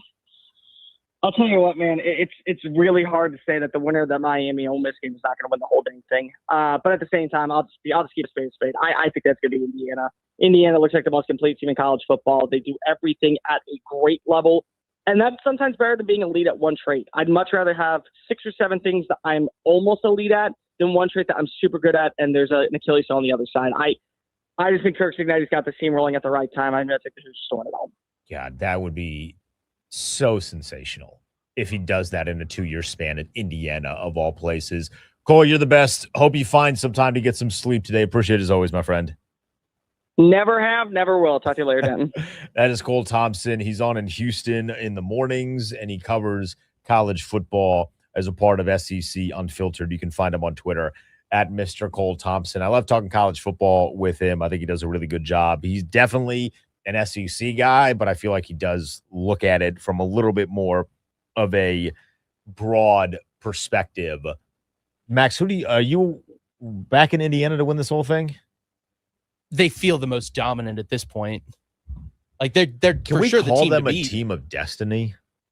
Like it feels like people are calling Miami teams the team of destiny and Ole Miss the team of destiny. but it does feel like Indiana fits the mold the way that they are just annihilating everybody. Yeah, dominating every Sometimes, single facet. I guess Team of Destiny is more for like the underdog who we didn't think was going to do it. And Indiana doesn't fit that mold because they were the only unbeaten team in college football. But it does start to feel like that they are just destined to win the national championship. I hope Oregon beats them because I have money on Oregon. But it does feel like it's Indiana. All right, when we get back, Ben Standing is going to join us. Dan Quinn is going to talk in about 20 minutes as well. You'll hear his press availability right here on the Kevin Sheehan Show with Dent Day sitting in.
Is the Kevin Sheehan Show. Denton Day sitting in for Kevin here on the Team 980.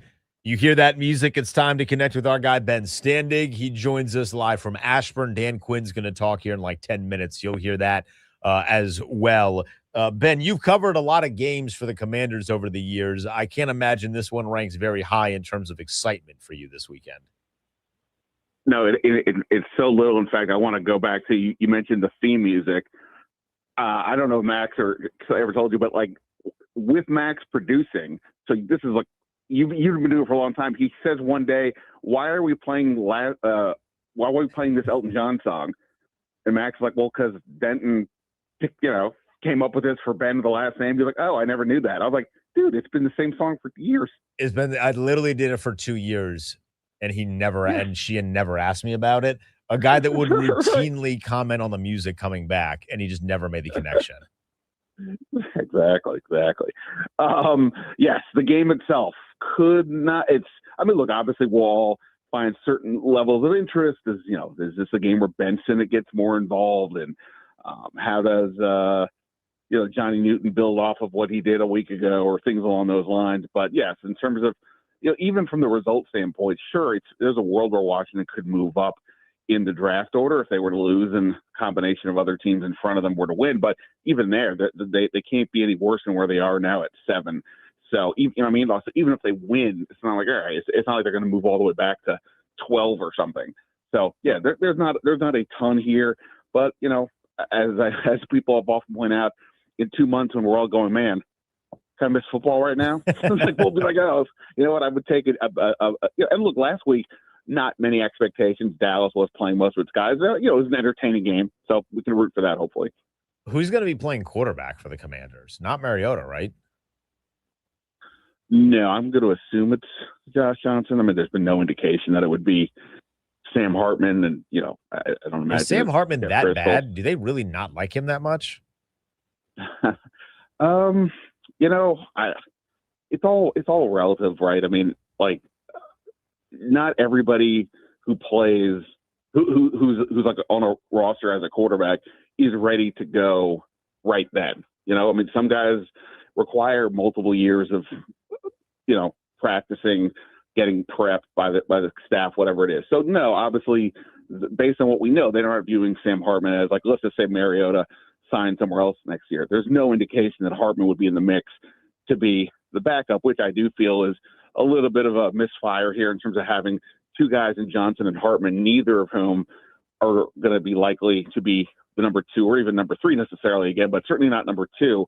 And I always think that you need to constantly have a pipeline of guys there. But yeah, no, I mean, I don't imagine that Hartman is somebody who's necessarily in their long-term plans, but at the same time, he's been here.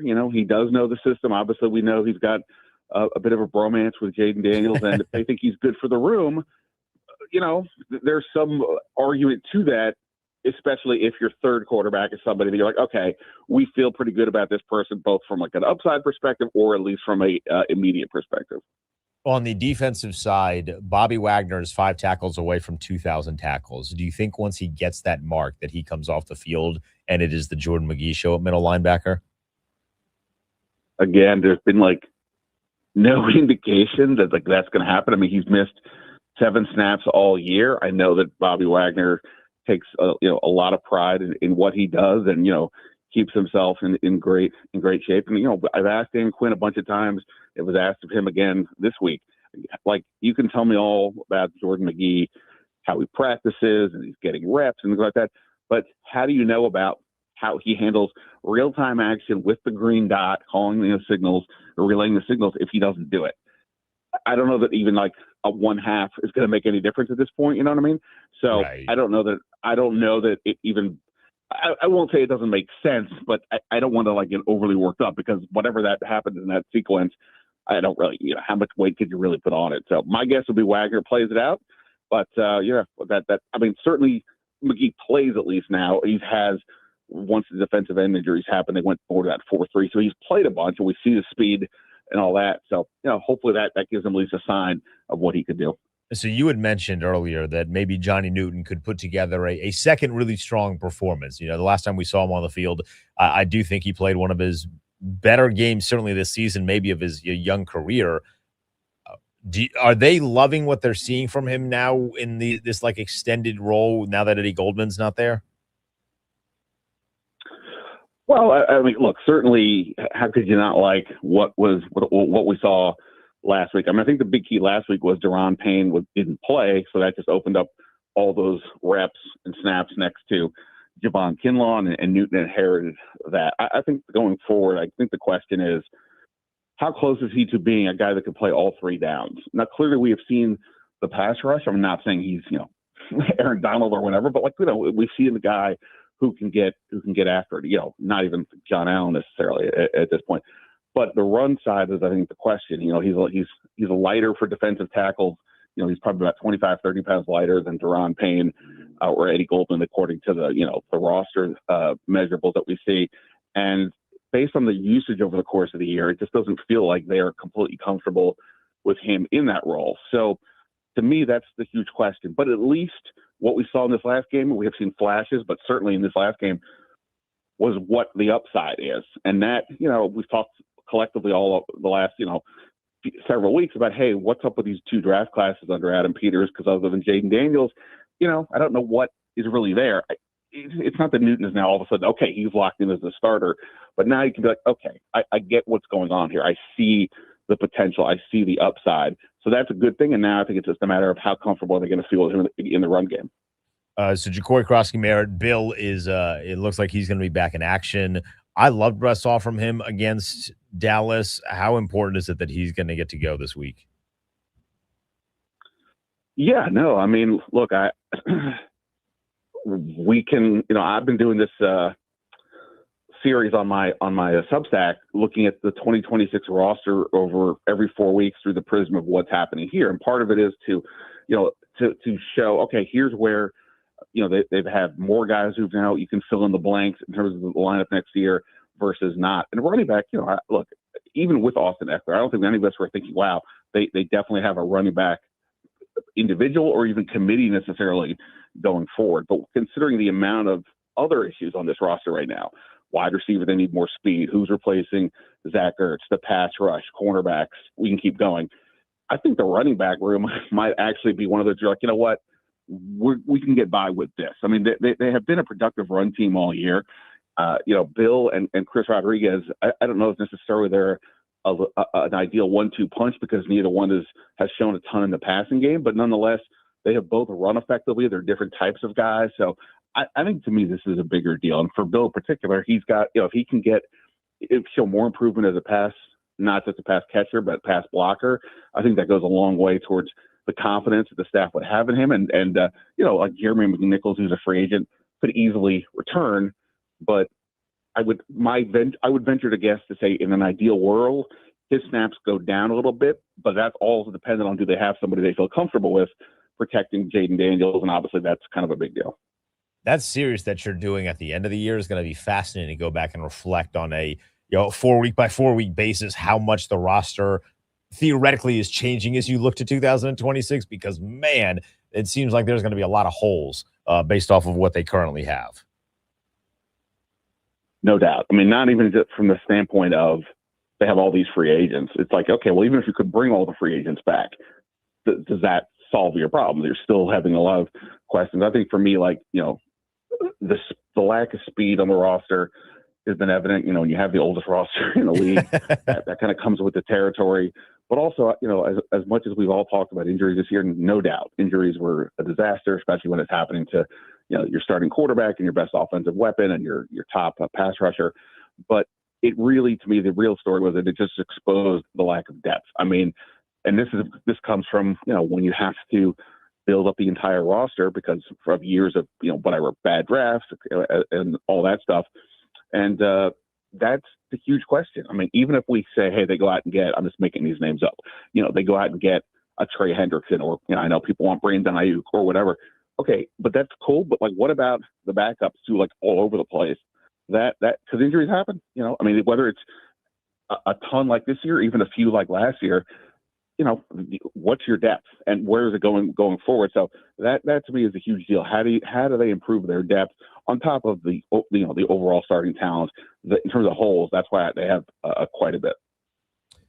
All right, who wins this weekend? Is Washington drafting 6th or 7th? Oh my, who wins this weekend? I don't know. People who have other plans. I don't know.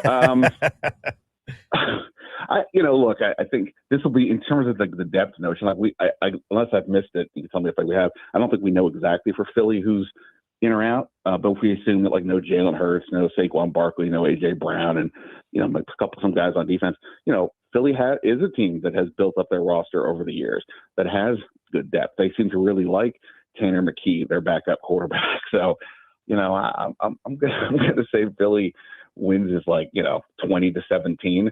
But sure, whatever you want to tell me is the result, I will happily believe you.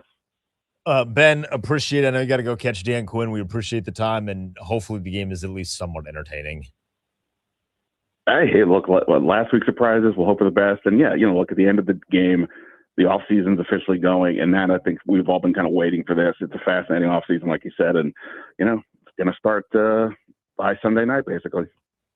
That is Ben Standig. You can hear him on his podcast, Last Man Standing. If you're not subscribed to his Substack, be sure to go and do that. He joins us every Monday and Friday on the Kevin Sheehan Show. So we will go out to Ashburn in a couple of minutes so you can hear Dan Quinn. I have been trying to manufacture excitement for this game, and I think I have run out of the midnight oil.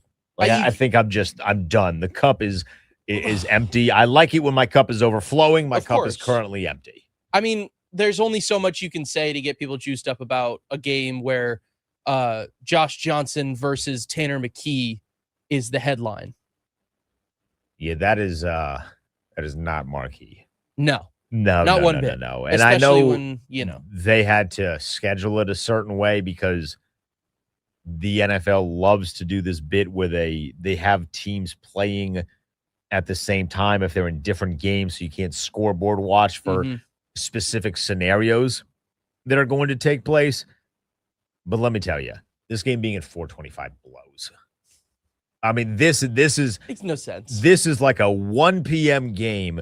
It's written all over it, and instead, they're going to make us wait to watch the potential of Josh Johnson. I would assume that Dan Quinn would make it official. Who is going to start at quarterback when he gets to the podium, which you'll hear shortly.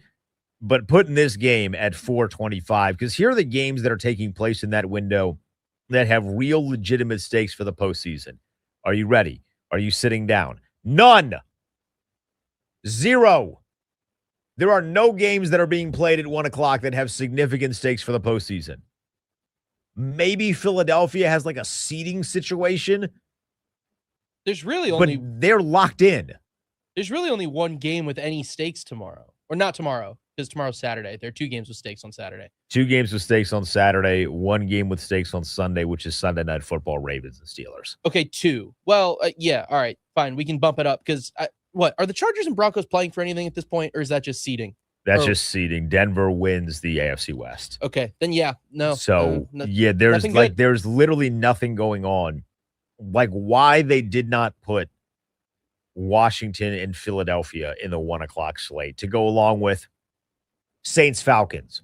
It's a game that's on their level.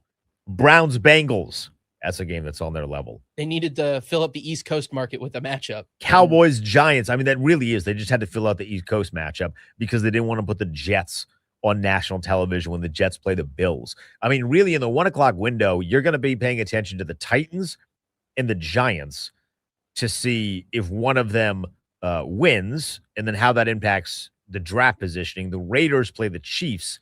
The Raiders at 2-14, the Chiefs without Patrick Mahomes. Maybe there's a scenario where the Raiders win that game and then they can lose the first overall pick if the Giants lose to the Cowboys.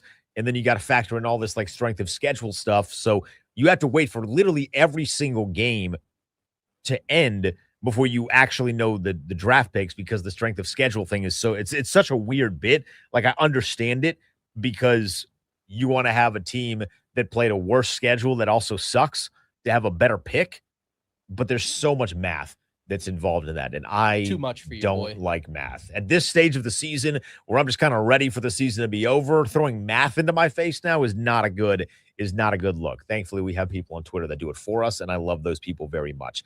All right, when we get back, we'll go out to Ashburn. You will hear Dan Quinn from the podium. He'll give us his final thoughts prior to the game on Sunday. It's the Kevin Sheehan Show with Dende sitting in for Kevin on the Team 980.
Several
Commanders, Eagles this weekend. Get excited. Woo! Yay! Hooray!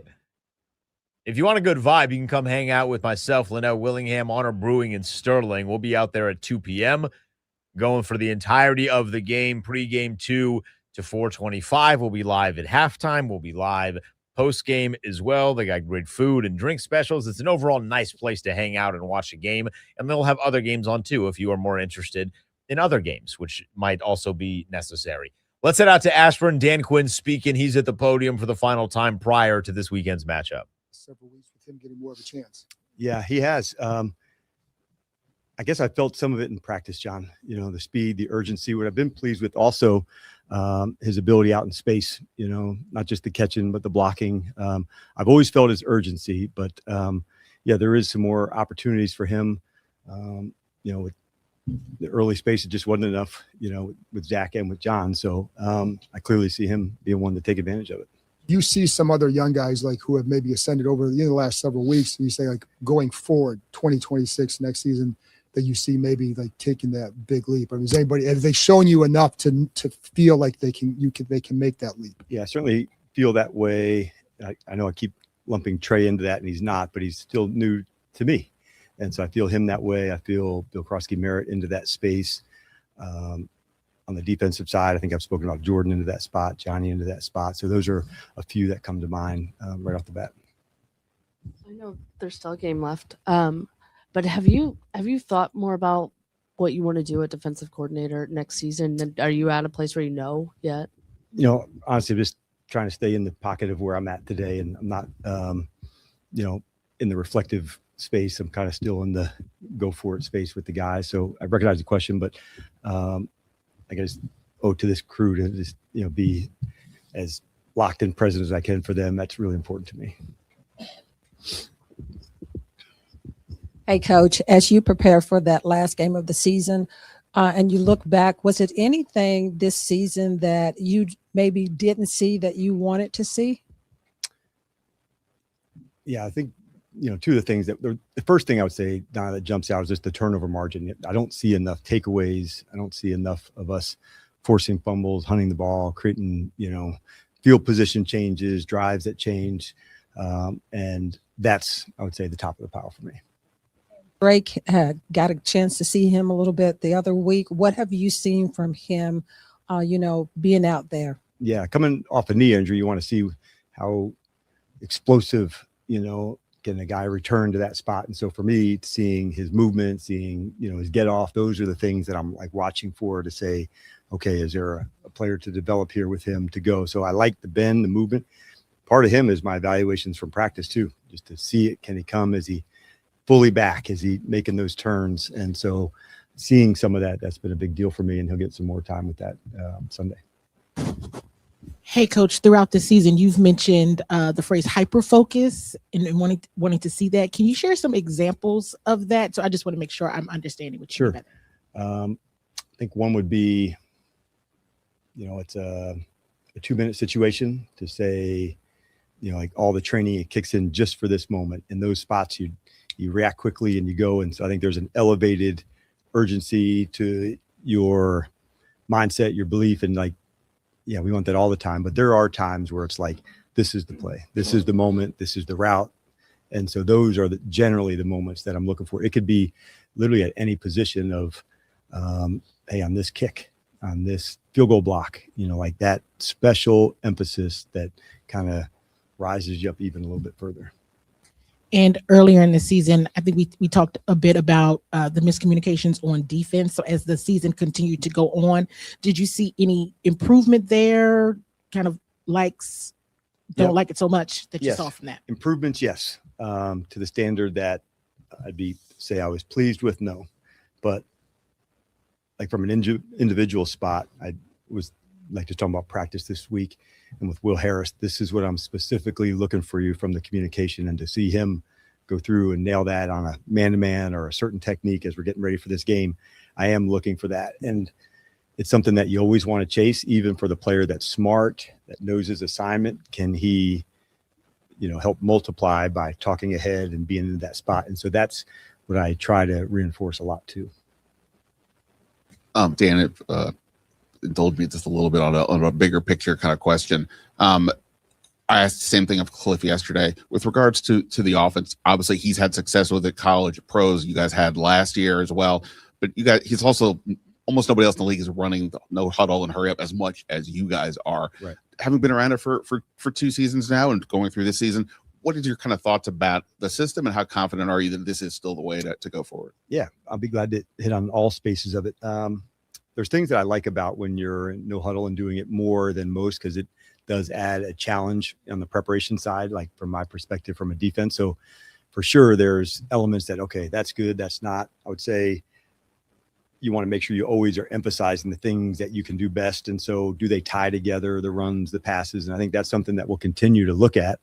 But it's all about like the player also, and how do they function best and how does the team function best? And so with Jaden being comfortable into that space, not everybody, works in his space, but he and Marcus are certainly confident, familiar with that. And so you've probably seen over, the last game where it wasn't quite the same in that space with Josh. So I think part of that, Ben, is, how do we utilize the players? How do they function best? Sort of along the same lines, but for the other side of the ball, obviously you made the change to take over play calling, and you'll have those questions to deal with, as Nikki asked you. But in terms of yourself as you're going through it, do you at any point this season think, is this still the right way to go? You've adjusted over the course of your career, but what gives you the confidence that what the schematically wise, what you're doing is still the way to go forward? Yeah, for sure. The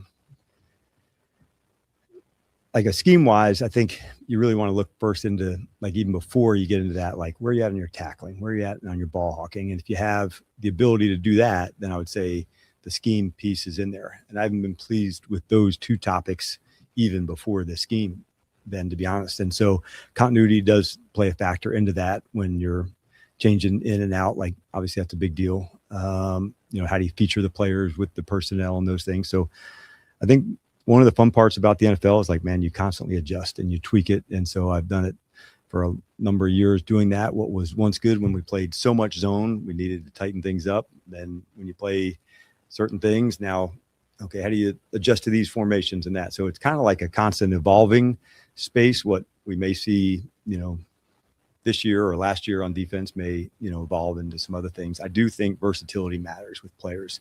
Can he be off the ball? Can he be on? Can he blitz? Can you have guys that can do more than one role? Ben, if you have that, I think that can help.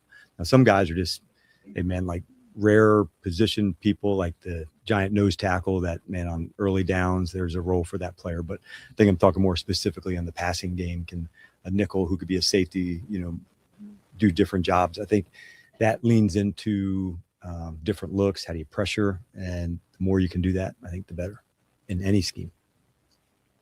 Coach, good afternoon. Yesterday, Bobby gave a lot of credit to having guys like Richard Sherman, Cam Chancellor, Mike Bennett, KJ Wright with him and around him early on as a linebacker to allow him to grow into the quarterback of the defense. Given your experience with him, obviously, how important was that to his development in your recollection? Yeah, I think that speaks to some of his humility too. He was very much in the middle of all of this communication. We had some wild guys that was a lot of fun to coach, and that type of effort, like, you also needed somebody who could, see through the chaos a little bit. And it's one of the things I admire about Bobby, like his steadiness in all scenarios and all situations. So knowing your role and how to play that role at a really high level, I think that was, for me, kind of the epitome of that. If you could have known what Cam Chancellor and Earl were like as safeties, they looked different. They played in a different style, but they both were safeties. But what they played and how they played it, I think, was at an elite level. And Bobby and KJ Wright, also at linebacker, had unique traits of what they did. KJ was somebody that guarded the tight end at like a really, really high level. He was super long. So I think, when, like, speaking to Ben's, when you find somebody that has a role that can do something really unique, that's a big part of it. But I think when you get people together and they're continue to push one another for like high standards, even higher, then that's a really cool thing. But they kind of, I would say, all came up together in some way. And kind of transitioning that experience to Jordan McGee's development, obviously the snap counts have gone up, which is a signal you guys are trusting him more and more. how important is it for a guy like him to have that physical part of the game really kind of clicking and humming before you necessarily pile more onto his plate from a strategic standpoint? Yeah, and I would probably have said we would have, if he had stayed all the way healthy in 2024, maybe we would have played more of that package as well. Sometimes, like right now, I want to find ways to get him on the field, like the running, the hitting, the physicality, the speed. I see that. And so sometimes you've seen us play a base defense against 3 wides. It's not, because we think we can guard it better, but it's a chance for him to get more snaps and more playing time. So he's earned it, but it was really more by me of saying, there's a guy we need to just find ways to, get him around the ball. And the playing experience helps. You're in the fight, you're going. The package, although it's not super extensive, he's making his impact felt. Kind of a broader question about Cliff now This having is Broad Question Friday. Like Broad I will Question say, Friday. like I'm not in a big reflective mode, guys. Like as much as I know you guys can be, like just understand, man. Like I'm still in the game plan mode too. So please understand that. Well, this is kind of pertinent Yeah, to this but I week. heard Nikki Butt earlier. But go ahead. I'm just messing with you, Tom. Cliff has had to work with so many different quarterbacks and guys coming in and out. And I just wanted to kind of get your thoughts on how he has handled that and adapted with that. Yeah, and receivers too. And I think those 2 positions often, have so much timing, communication to go through it. And I think like Bobby Engram and Andre and, being in concert with that, doing the extra before, doing the extra after to make sure you can, get onto the same page. And I think like an example would be, Burks of coming in, getting healthy. How do we find him the reps? How do we get some timing where you can't just run, 50 reps every day of it? So it's a challenge, but that's sometimes what it calls for. In his defense of people to get together, to find spaces, I really admire like the early sessions, the late sessions by all of those guys to find their way. On the same note, obviously you never want to see injuries happen, but as a result of those, you're seeing, a ton of guys play this year that probably otherwise wouldn't have seen as much playing time. Is it valuable to kind of get that look at those guys to evaluate the quality of your depth moving forward? Yeah, that I think falls under the silver lining when you're going through a tough space. And certainly, like we're not going to look back to say, well, that was really worthwhile, but there's things to gain. And even when we're going through this, as hard as it is, I don't want to waste these things that we're going to learn that will pay it forward. And part of that is learning about other players and what they can do, what, they could become, what that could look like. And you do sometimes need to see it in the competitive environment in the game of what that can be. We try to make the practices as competitive as you can, but there is something different on the game day. You're inside those white lines and like execution, the ability to navigate and adjust, like that's a really big deal. And so there are numbers of examples of that. Like I still wish we could have gotten more on some, others that into that space, but there's been quite a few, and all of them matter and they count. Sure. So going back to Cliff's offense, you talk about Why don't we just make it like John's last question, and we can have that like our final one, like on like Fridays, like talks with Maury or something. Yeah, go ahead. Friday with John.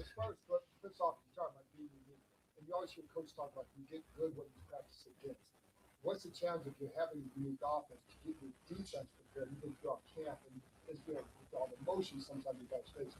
What's that challenge? How do you then kind of combat that to make sure that the defense is also prepared? Yeah, I think a byproduct of going fast. I think the conditioning of your team is usually a little higher, and I wouldn't have known that, prior to last season. But when you play quicker on the ball, you just think of it just from an offensive standpoint, where these guys are running and running and running. But I think there's an element to that, John, that goes on the defensive side. It does hit on the conditioning. It does hit on the communication quickly. So I think there's, balance to it. But, going through camp, you're trying to get your whole team ready. But I would say it does lean into, I think that's one of the byproducts of that I think is a good thing. All right. We'll see you guys up there. That is Dan Quinn live from the podium. So officially, it'll be Josh Johnson on Sunday against Philadelphia. No Laramie Tunsil no Marcus Mariota, but most everybody else is going to be good to go. So we're going to see Terry out there. Not that we thought we wouldn't, but I don't know, when Philadelphia gets all their guys out there, I thought maybe there would be another couple of people, although I think we talked about this on Wednesday. They just don't have anybody at wide receiver. So like they need to put the starters out there. They literally cannot afford no Terry and no Debo. So you get Washington, you get Philadelphia. There's something I'm curious about. We talked about it on Wednesday. I haven't been given much more information, but it could play a factor in what goes down on Sunday. I'll share that with you when we get back. Plus, we'll go around the NFL and look at some of the big-time matchups that have real stakes in them. It's the Kevin Sheehan Show with Denton Dyson in for Kevin on the Team 980.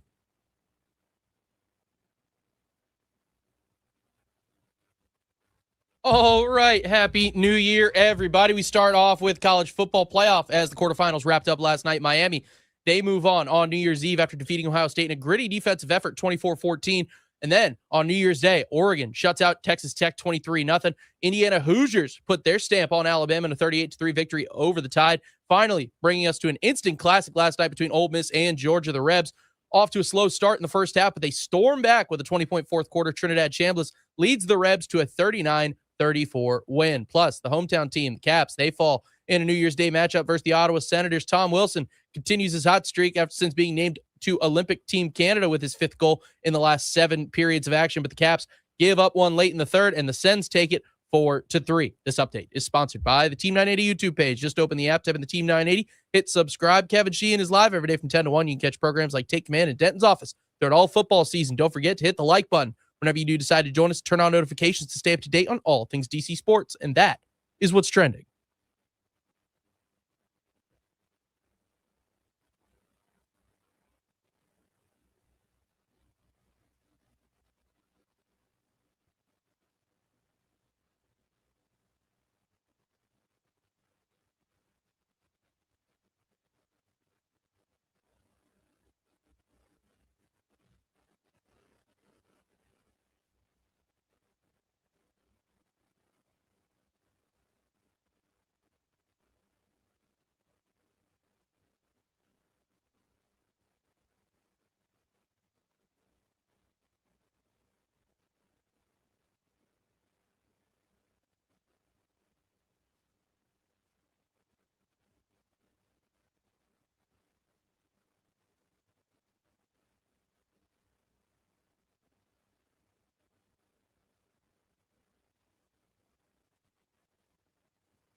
Commanders Eagles 425 kick this weekend. I'm interested in one thing only. The results of the game does not really matter. The worst Washington can land in the draft is 7, win or lose. And they're likely going to be 7 regardless because of strength of schedule. If they lose, it boosts Philadelphia's strength of schedule. And then, Cleveland could lose too, and their strength of schedule would be worse than Washington's strength of schedule, which would then make them have the 6th overall pick in Washington, the 7th overall pick. I want to know what happens when they see each other after 2 weeks. Because at the end of the last performance, in the last rendezvous between these two teams, there was a kerfuffle. Some fisticuffs were thrown. Some players were thrown out. Everyone got to the podium and said, we will see them again in 2 weeks. Now Philadelphia is resting their starters. I don't think that's an accident, by the way. I think there might be a little bit of, hey, they said they were going to do something in 2 weeks. We got to make sure that our guys are not on the field. Not to suggest that they were going to go all Sean Payton in New Orleans and start taking out players. But, I do why think, not? I do think that could be why they're not, Philadelphia is not playing some of their guys. I do wonder if that statement still rings true or if that was just everybody in the heat of the moment. We talked about it on Wednesday. What does that even mean? Like, what is going to happen again in 2 weeks? Your team is not very good. That literally only meant, hey, we're going to fight you in 2 weeks. Yeah. Like, that is the only thing. Be ready. Square up. Like, square up, get the gloves ready. I know the coaches are thinking, well, we're still going to go out there and compete, and we're going to be hard, and we're going to beat them and all of these things. But as an outsider, knowing that the team is not very good, that was not going to be the case. That literally just felt like, hey, we're going to fight you in 2 weeks. And now Philadelphia is resting all of its starters. I don't want to see a fight just to see a fight. I can watch UFC. I can watch pro wrestling. I know it's not the same thing, but still, like, I can find other ways to see violence. Of course. I only wanted the fight element of it if it was justified. I don't want to beat up on backups. You know what I mean? It'd be uncouth. It would be uncouth. It would be off-kiltered a little bit. Like if they suplex Tanner McGee in the thrill of a game and it's like a perfect belly-to-back suplex, like on a sack, I'm into it. But I don't really care enough about Tanner McGee to be like, hey, they should fight him because someone went for 2 weeks ago. With that said, Sirianni's a dope. That just needs to be put out there. In case anybody forgot, Sirianni's a dope. He's a loser. I can't stand him. He won a championship that was gifted to him by Howie Rose, but he sucks. So I do want to see him cry, but outside of that, the game itself, but that's like literally the only thing that you're looking forward to because how are you getting hyped for Josh Johnson and Tanner McGee? You're not. You can't. You're not. And like, we're not homers to the point. Should I give the command tangibles before the show? Why like not? We the got command some time. tangibles. This is why Washington's going to win. Like, we're just not going to do that. The game's going to suck. It's not going to be fun. But hopefully you get moments, like inklings of plays that are good. I want Ben Sinnott to flash. A Ben Sinnott flash here. A Jordan McGee flash there. I mean, Like you are multiple of those. quite literally just spot watching. That's the only thing that we are going to do. A nice Ja'Cory Krosky-Merritt home run here would be nice. That's the game. The result, who cares? The actual like longevity of the game is going to be tough to stomach, man.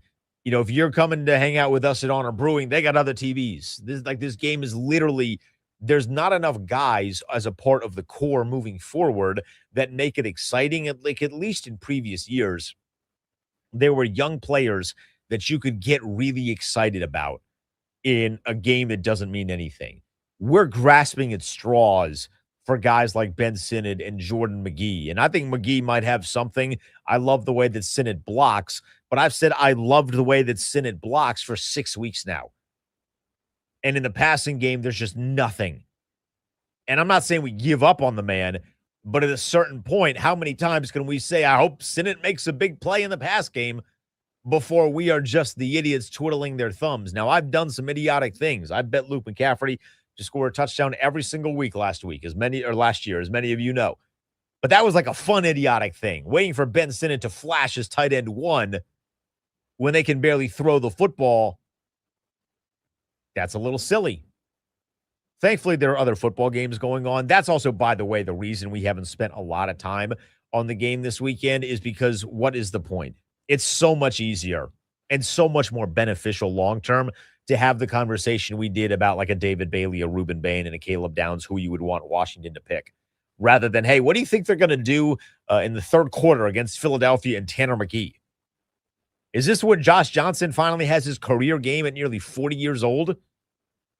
Thank God there's some other games that matter. I do kind of have a love-hate with the NFL for putting the Panthers, Bucks, and Seahawks 49ers on Saturday. I just wanted a free Saturday. But I'll take this, Max. Like these are games that I will very much be locked into. More so Seahawks 49ers. I am not that interested in the Panthers Buccaneers. I'm just not, because I don't think either team is very good. I as a slop enjoyer, I'll bang for the Bucks and Panthers here for a second. But the game that I really will have my eyes on is the Atlanta Falcons versus the New Orleans Saints. You're locked in because you want to see Kyle Pitts, the future tight end of the Commanders. Oh God, don't even get me started. But you know that like if the Falcons win, that's a 3-way, and the Bucks win, it would be a 3-way tie for first in the NFC South. But the Panthers own the tiebreaker and would make the playoffs. So the Bucks might still be SOL if the Falcons get the win over the Saints. Which would be a hilarious turn of events. It would be so NFC South. See, now why is that game not at 425? Great question. You want an East Coast game at 425. Put that one at 425. Move Washington to 1 p.m. That way you get that one out of your system, and then you have a Sunday evening and afternoon that you can enjoy without watching a football team whose season effectively ended 6 weeks ago. I should text Mike North about this. We had him on the show earlier before the season. Yeah, hey, can you make a quick switch? Yeah, Just, swap those out. I'm way more interested in Seattle and San Francisco because I think both of those teams are good. One seed on the line. I want to see what Sam Darnold is going to look like, because the last time he had an opportunity to play for a 1 seed and a first-round bye, did not look very good. Now, granted, the Lions team they played was a really good one. In 2024, their season ended fantastically that year. I remember. Yeah, it was awesome. Awesome. But that was a really good team, and Sam Darnold was awful.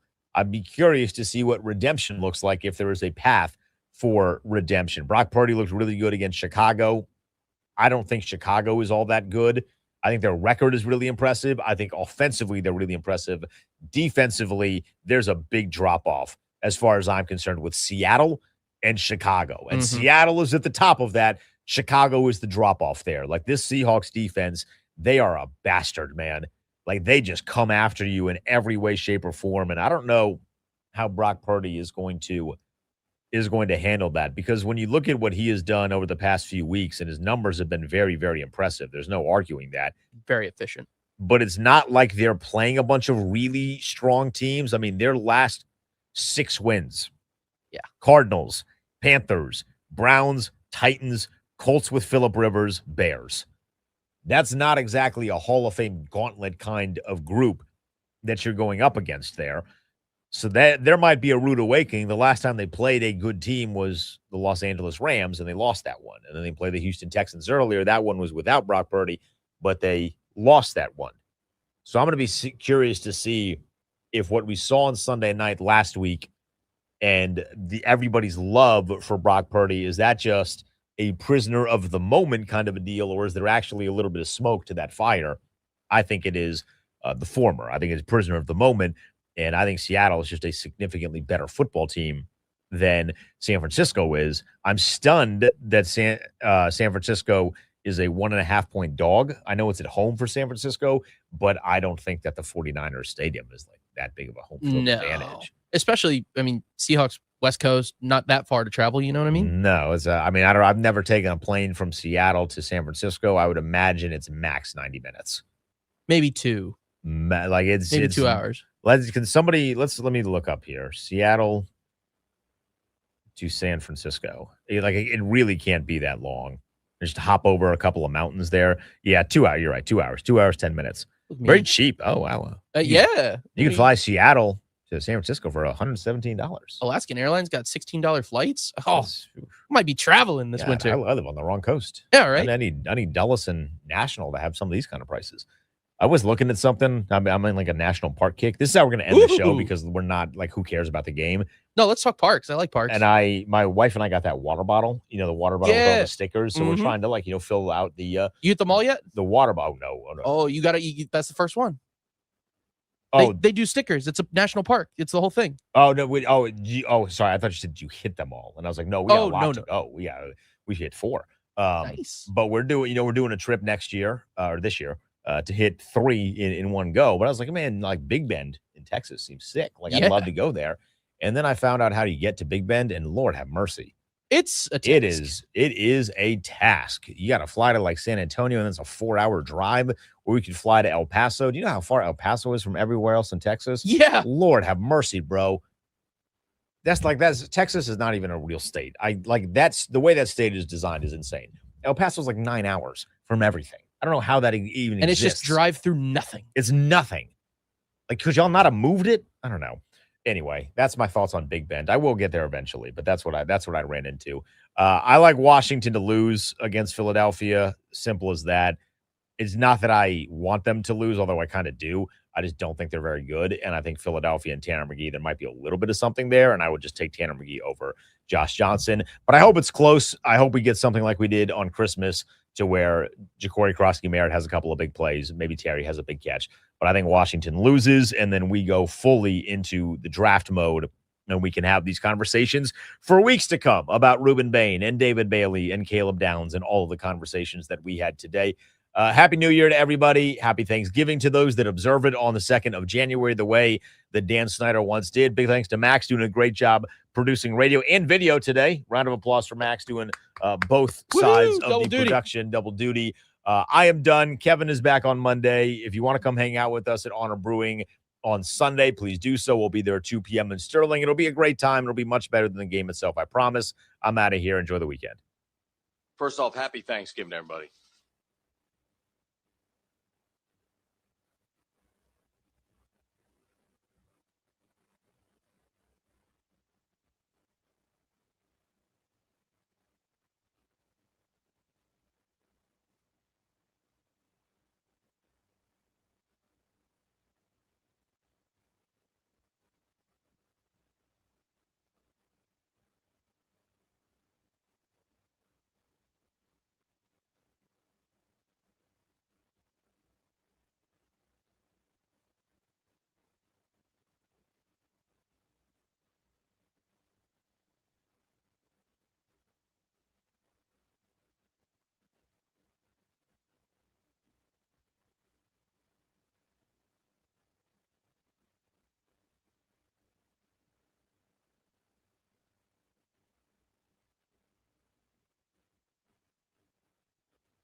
Becton is out there. They just snap it. And he's under pressure. And sacked. And the ball has come out. Sunterian Perkins. Oh, cock-a-doodle-doo, baby. Happy New Year to Ole Miss, but not to Georgia. No. Happy New Year. Lane Kiffin? I don't know. He made a lot more money last night, but boy, is it nice to not see him be able to really reap the reward. Sean McDonough last night, ESPN on the call, the only really good game of the day. That's right. The only really good game of the day. It is January 2nd. It is a feel-good football Friday in the nation's capital. We have nothing really to feel good about from a local team perspective. That's right. No Commanders, no Maryland, Virginia, or Virginia Tech in the college football playoff, but every Friday should lead to something good, i.e. the weekend, and a little bit of a chance for you to get a little breather. Maybe you have a 4-day weekend. Maybe you have a 9-day weekend and you haven't worked in a week and a half because of the holidays, whatever your deal is. God love you. Welcome aboard, one and all. If you're out and about shopping on a Friday, take us with you anywhere on the Odyssey app as well. iHeartRadio, tune in. If you can't listen to the show live, that's okay too. Make sure you check out the podcasts on Apple Podcasts, Spotify, or wherever you get your podcasts. Again, like the Odyssey app, AMAC has everything cut up for you, easily identifiable. You don't have to download anything. You just listen. You can listen to every show, every hour, every segment, everything. We don't do a lot of guests, but the times that we do guests, you could listen to those as well, and away you go. And you can listen to it on your own time, I don't know, starting at 11 o'clock at night, Monday through Wednesday. No, I'm just having a little bit of fun with my guy, Linnell Willingham, who his new show is at 11 o'clock at night, Monday through Wednesday. Just having a little bit of fun. I hope everybody had, speaking of fun, a safe and fun and happy New Year.